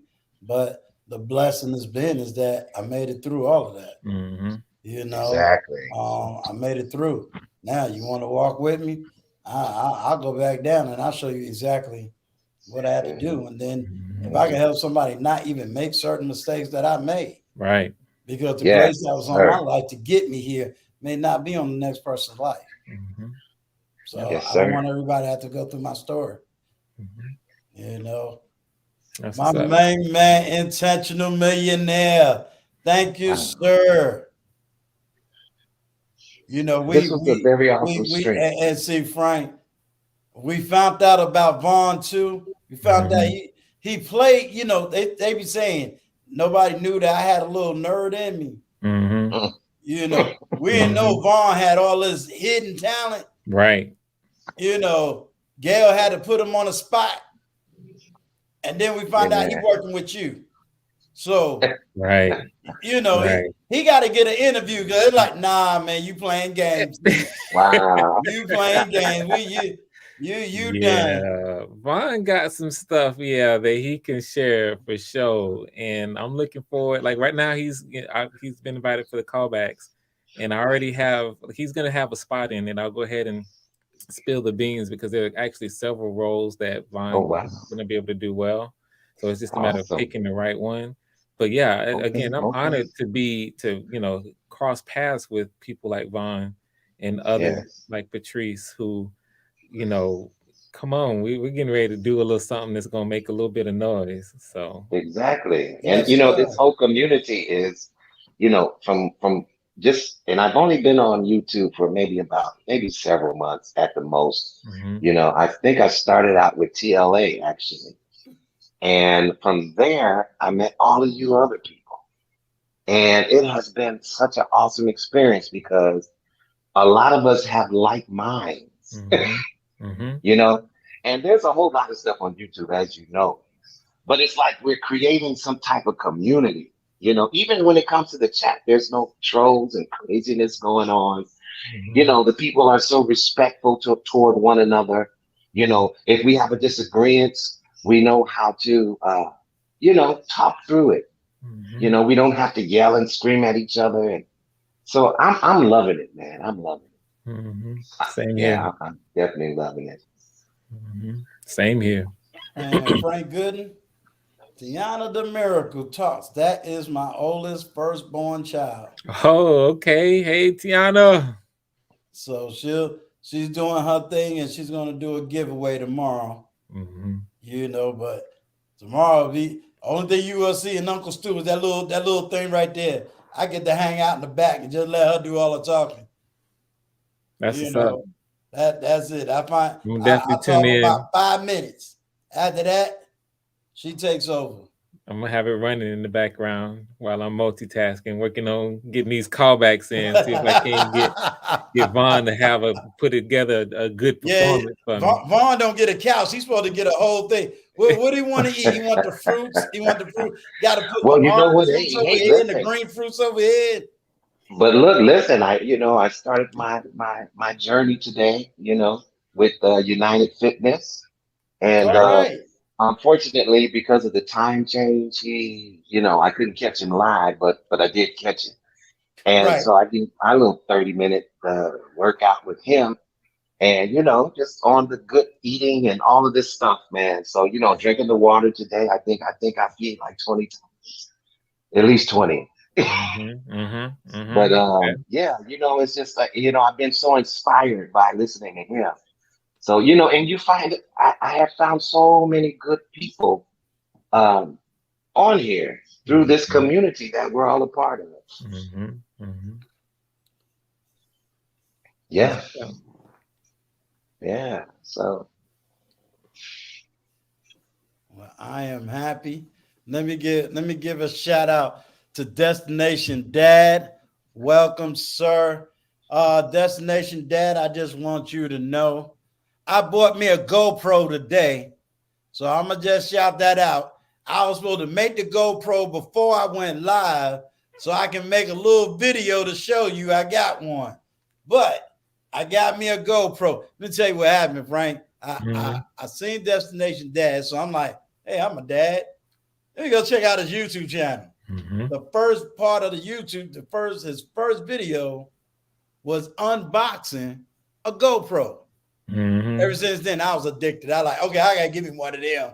That's the way he did it. I said, well, that ain't gonna be no Destination Dad. He gonna be doing promo videos because he did it so good. He did it better than anybody I know on YouTube. That's he did a cute little unboxing and put all the pieces together. And then in the end, he got it. I'm like, okay, I'm gonna get one. He made that look too easy. Those videos do well too, but yeah, I hear you. Yes. Yes. All right. I told you Adrian was gonna come get you. Is Adrian up here? Adrian is in the house. She's gonna get you now. Adrian, yeah, I saw the chat. I saw her put in the chat. She's gonna come up here and bat her eyes. She say, "Okay, Adrian." Okay, Adrian. Where you at? Come up. Hey, Ms. Nash. I'm gonna go back into the chat area if you don't mind. Appreciate you, Vaughn. Okay, and Vaughn, like I said, make sure you put your email. Oh yeah, I did. I don't know if you see it, but I did. Yeah, it's in the private. They taught me. Yeah, they taught me how to do it yesterday. Yeah. Hey, Ms. Nash. Adrian. Adrian. Uh-oh, Adrian. Uh-oh, did the sound just go out? Yeah. There we go. Uncle Vaughn. I hear. Yeah, Vaughn, Frank. Vaughn just left the stage. Hey, what's up, Adrian? I think there must be a delay. Yeah, okay, now she's mute. Yeah, she might be getting a delay. Because she muted herself. I didn't mute her, so she might be trying to fix her sound. Okay. And again, I really appreciate you coming and I'm happy to be here. Knowledge, as they would say. Hi. Awesome knowledge. Yeah, like I said, I enjoy it. I this is me all day. Just being able to do interviews, and I still got to create content even outside the interviews, and just trying to figure out, okay, what do I say to somebody today? What do I say to somebody tomorrow? And without trying to write a narrative. Exactly. That's the key. It's like, okay, I don't want to get on some narrative soapbox, but it's like, okay, I'm trying to move y'all this direction. I'm trying to show you there's life at the end of this tunnel. So that's what I want them to see. And we ain't got to wait on everybody to give it to us. We can go ahead. I want to make a point on that too at some point before we go. I think we got Adrian. Yes. Ms. Nash, can you hear us?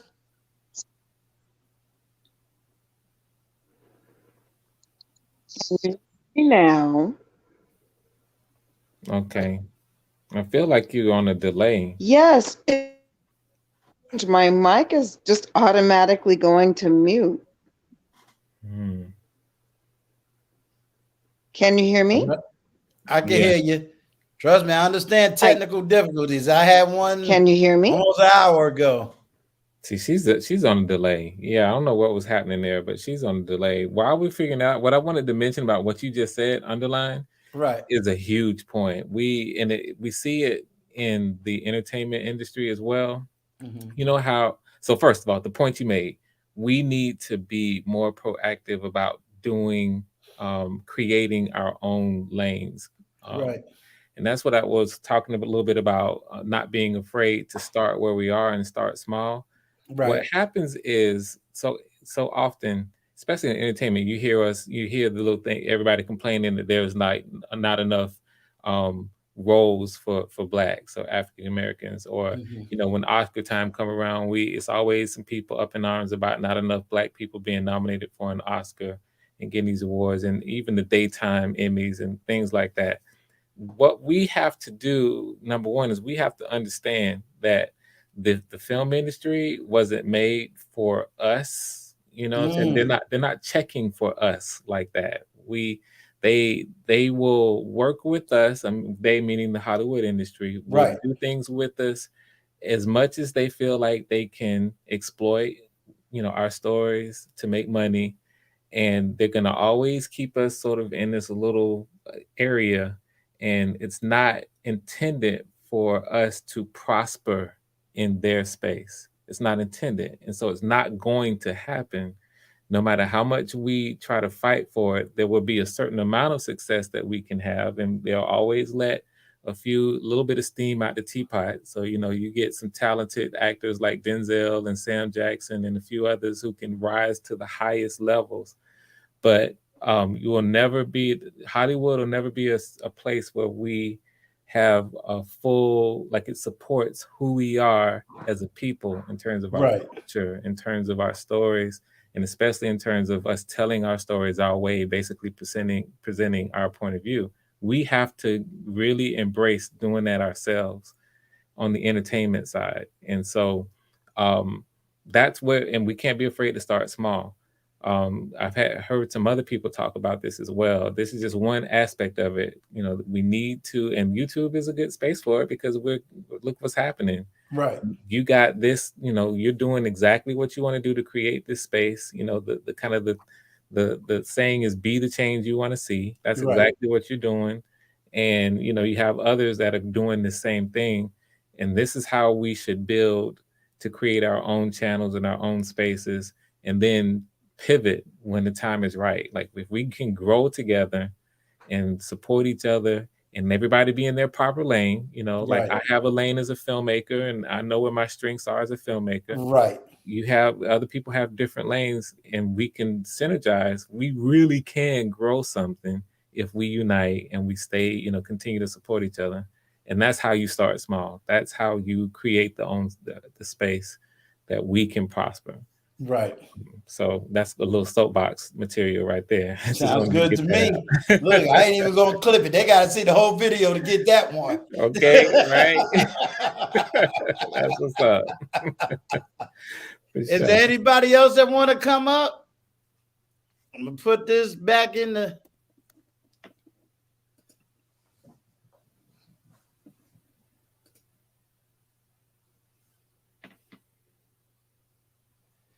Adrian, we love you. I just appreciate the fact that you made the attempt to come up. We know that you was having technical difficulties, and believe me, I was too. So, I was waiting for you to bat just them kept on going while I was trying to get it together. Right. Adrian, now I gotta call in the big guns and be like, this went down on me on the stream. I can't have it do the same thing tomorrow, Okay. We but, get it. Definitely. I was like, Lord. Mm-hmm. And then I got talking drums in the house. That's the big blind guy. They the hidden stars. Absolutely. Amazing stuff. They got it all. 100%. They're definitely doing it. Amazing people in terms of support as well as their show. Salute. Props to the blind guy and his wife, their life. I would say the names, but I don't know if they want me to say the names. So I'll we'll keep just it keep right it. Yeah, I know their Yeah. name. We'll just keep it there. Keep it right but, there. but you know, as far as Corey know how we do. Shut up. Don't you see 2 minutes talking? You know. Exactly. And I appreciate Corey. Corey is a good brother, very astute. Absolutely. And very Absolutely. creative. Absolutely. I mean, there's we have to grab the seniors to teach the history and then tell everybody the truth. You know, and as they say, don't let nobody write your story. Write your story. You know, write your story. Be the author yourself. All right. Well, I see no one's coming up. So, Frank, I'm quite sure you know my team is probably going to be reaching out to you for a part 2. I love it. I'll be honored. Such a wealth of knowledge and information, and thank you. You know, we try to do a board panel where we just got the men that's out there in the front doing big things, and you know, and big things. A lot of people think big things is a lot of money, and it's not even all about the money sometimes. So true. You know. So now, true. Frank, you got to watch this next guest. She'll clip you before you even get off a stage. You know. But she stole my thunder. Hello, Frank Goodin. Nice to see you. Nice to meet you again. Yes. As How always. you doing? Doing good. You can see here. I love sitting here chilling and kicking it out with Uncle Stu. And of course. Happy to be here. It's a blessing. And she's the one that did the introduction that you saw.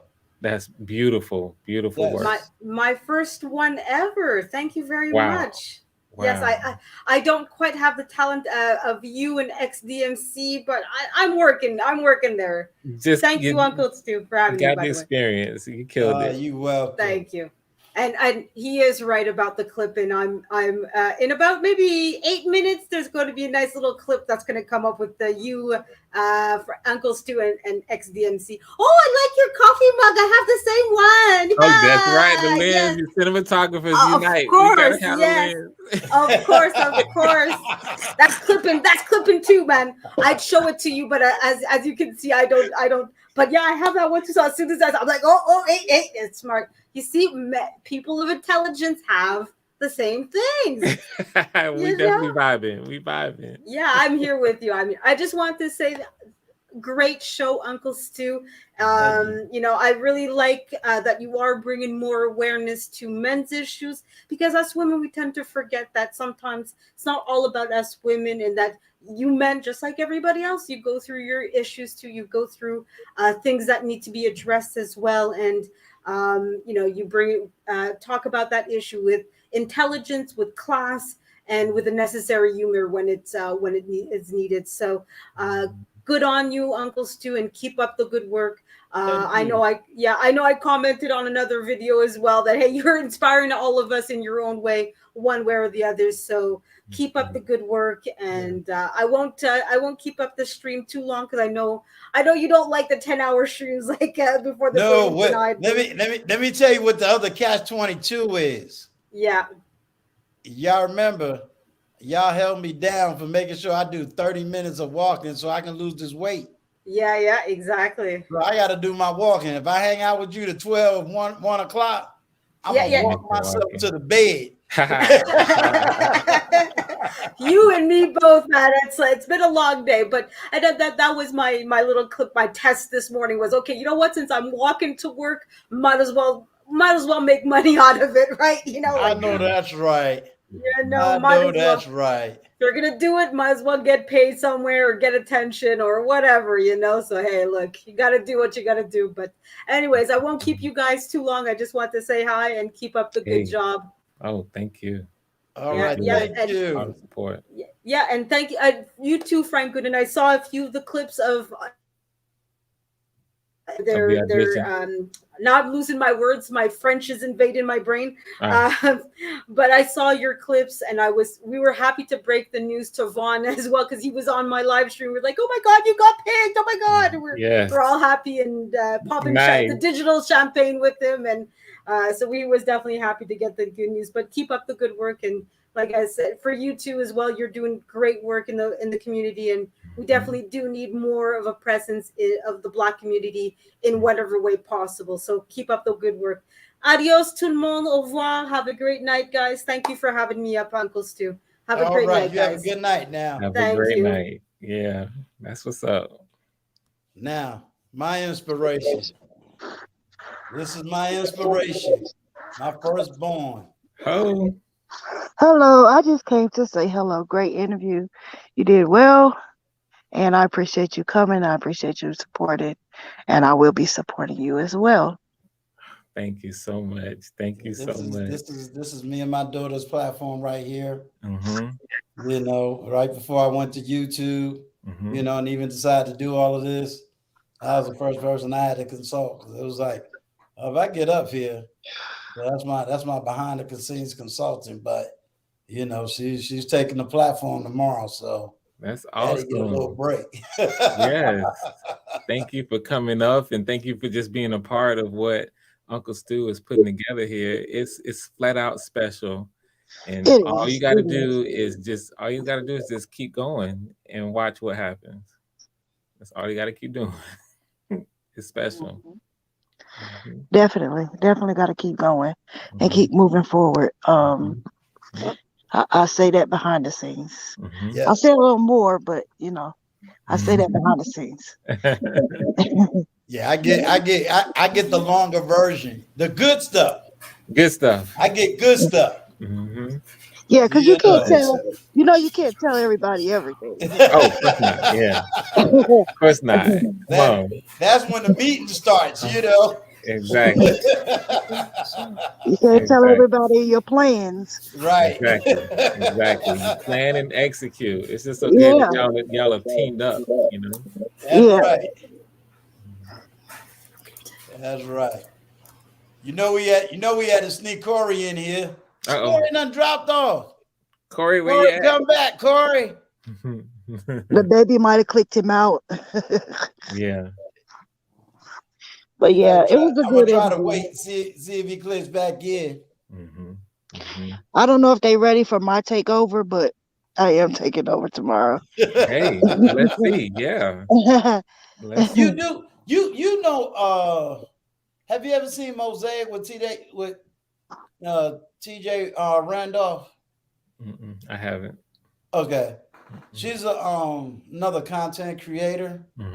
And she started doing a YouTube channel with her daughter on Saturdays. And her daughter reminds me of mine. You know, they're gonna tell you how it is. They don't care how you feel about them. I like, dang, is that my child? Just a little bit different. You mean in general, or when she's speaking with you? Yeah. In general. Okay, so I'm a straight shooter. There you go, straight shooter. You just gonna tell it like it is. Yeah. Either you can take it or you can't. It's no in between. It's gonna be the truth, and sometimes the truth hurts. Yeah. So you just got to be ready for it. Yeah, that's true. Now I won't be disrespectful. Right. You know, but I'm gonna tell it like it is. Right. Always endeavor to speak it with as much love as you can. Yeah. Now I do have a question. You're in filming.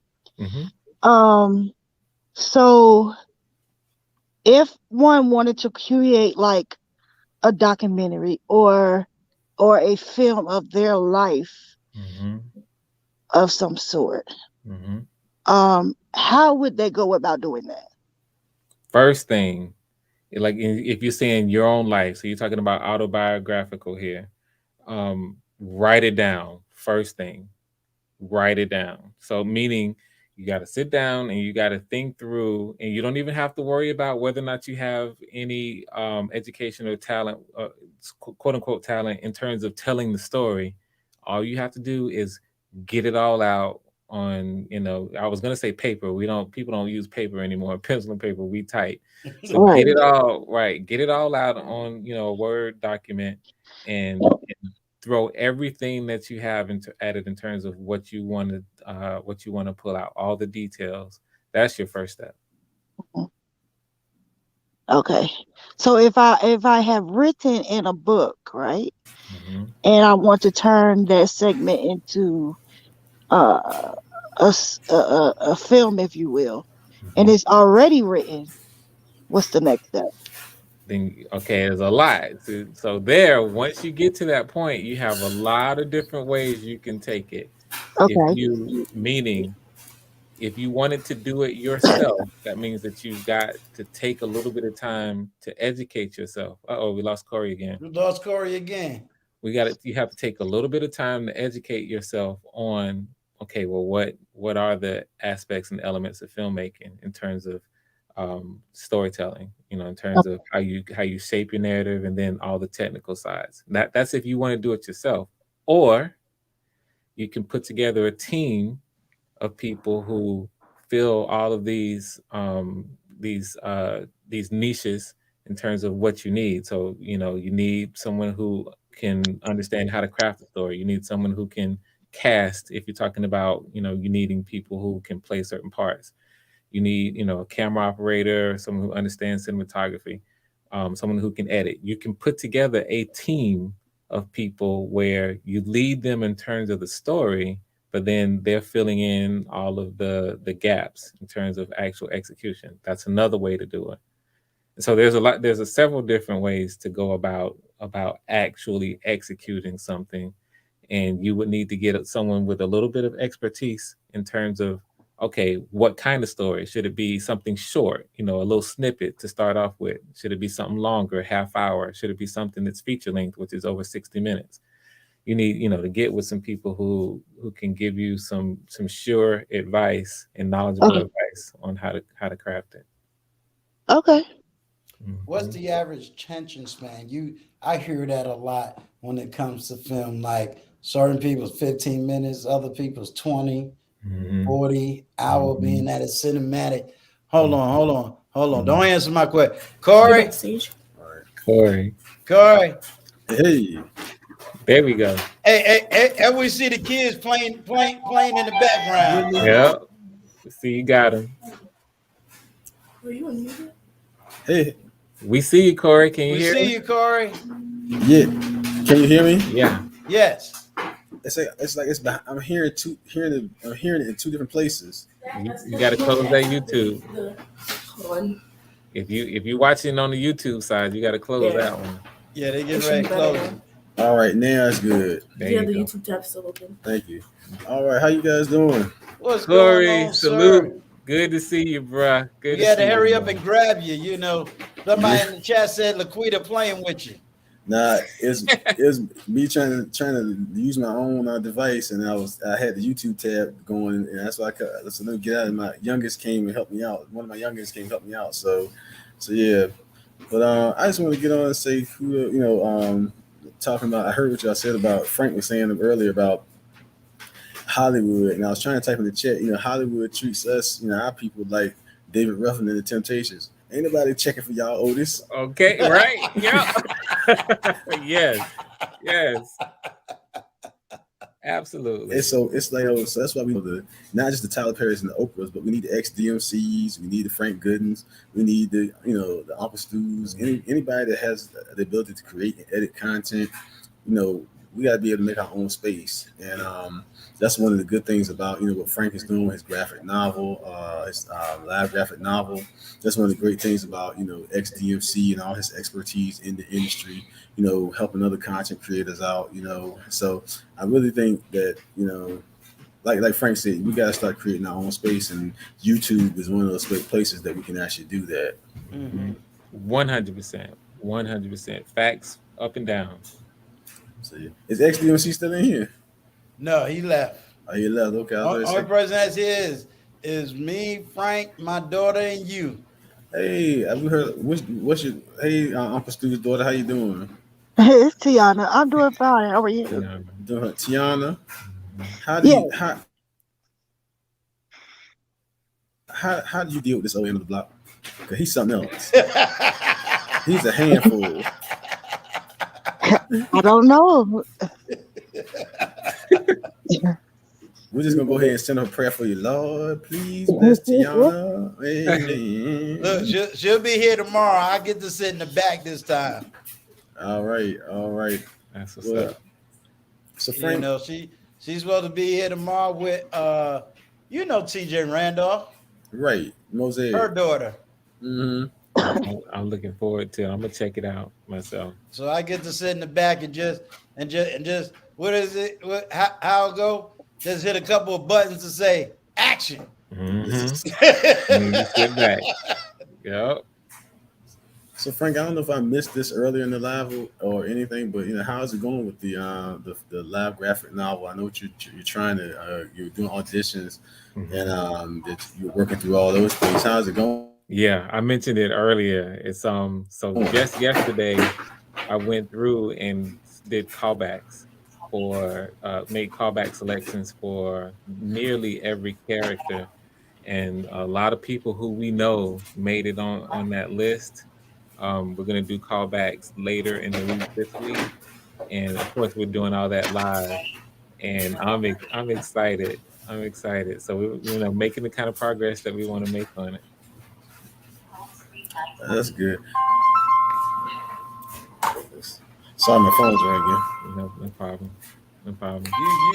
You the man. Okay, you right? Can do that, see? Yeah, Corey he been sitting there trading with Perry Unlikely.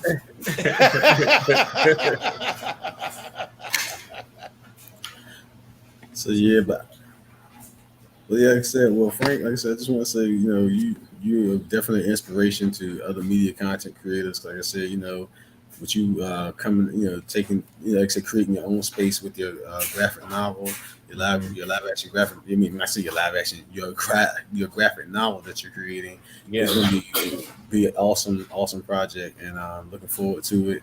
And you still doing auditions, holding auditions? Yeah. So in fact, I'm gonna put a notice out. Thanks for asking that, Corey. So I actually still have some roles open for Black men ages 16 to 21. If you have a voice that sounds like you are a Black male ages 16 to 21, I have some critical roles that I still want to fill. So I am going to put out another casting call specifically for that demographic as well. So yeah, I'm still having auditions. So the old man on the block, like me and Uncle Stu, is too late for us, huh? Yeah, we done, man. We done. You heard the moment he said 16, that just wiped us out. You can always audition because it's gonna be all the other things. I haven't made any specific casting decisions yet. We got some strong talent coming in, so you're gonna have to compete. But if you want to audition and do just the normal one, you can send that to me direct. A voice audition with the monologue, and I can still do that. Okay. Corey, XDMC said that you could take that part all the way. Yeah, you can bring it down. You can add a little bit of trouble to the voice, Corey. Your voice is deep right now. You have to. Yeah, you better hurry up before Wale get in there. Wale might give up this YouTube and go become an actor. Well, like I said, I may end up submitting some voice roles. Laquita and I, we may end up submitting some voice real auditions. So yeah, definitely. But again, congratulations. Like, I'm glad it's going well, and y'all have a good night. I'm gonna go ahead and drop off, but y'all have a good night. I just want to come in and say hello to my favorite uncle, Uncle Stu, the old man on the black block. Much love and respect to you. And I'm gonna say this just in case my wife is still watching. Shut up. Don't you see 3 men are talking? Y'all crazy. All right, y'all crazy. You playing with fire. Thank you, Corey. All right, Corey. Well, it's been a pleasure, and like I said, I'm quite sure you will be getting another email. And hopefully we can do it. We can do it as one big old happy family and team. Just represent. All of them trying to do the next right thing 24/7. Can you guys hear that? It's a little slight echo. I hear the echo. Mm-hmm. Oh, I might have just cleared up just then. Yeah. Yeah. So, like I said, my daughter will be on tomorrow. Look forward. 7:30. So she's going to be running the show. Only thing Uncle Stu is the very little symbol up there that she made for me. That's about the only Uncle Stu. I'm going to come out, speak for about 3-4 minutes. Mm-hmm. And the whole show and the whole platform belong to her. Well, I look forward to checking it out. And I want to say again, this is a blessing for me to be able to come here. Thank you for the invitation. I had no clue this was going to be such a huge blessing for me. It absolutely is. And anytime I'll be calling in just to jump on the panel just to participate. Anytime you want to bring me back, just let me know. I am here to help you and support you, brother. I love this mission you're on. I want to do all I can to support and help you. All right. Thank you very much. Mm-hmm. Thank you. Mm-hmm. All right, chat. I love you. But Uncle Stu has got to go. Make sure you here tomorrow. Live 7:30. My daughter Piana will be running the platform. So be here. Love you. Remember, emancipate your mind and the rest will follow. Peace. Peace.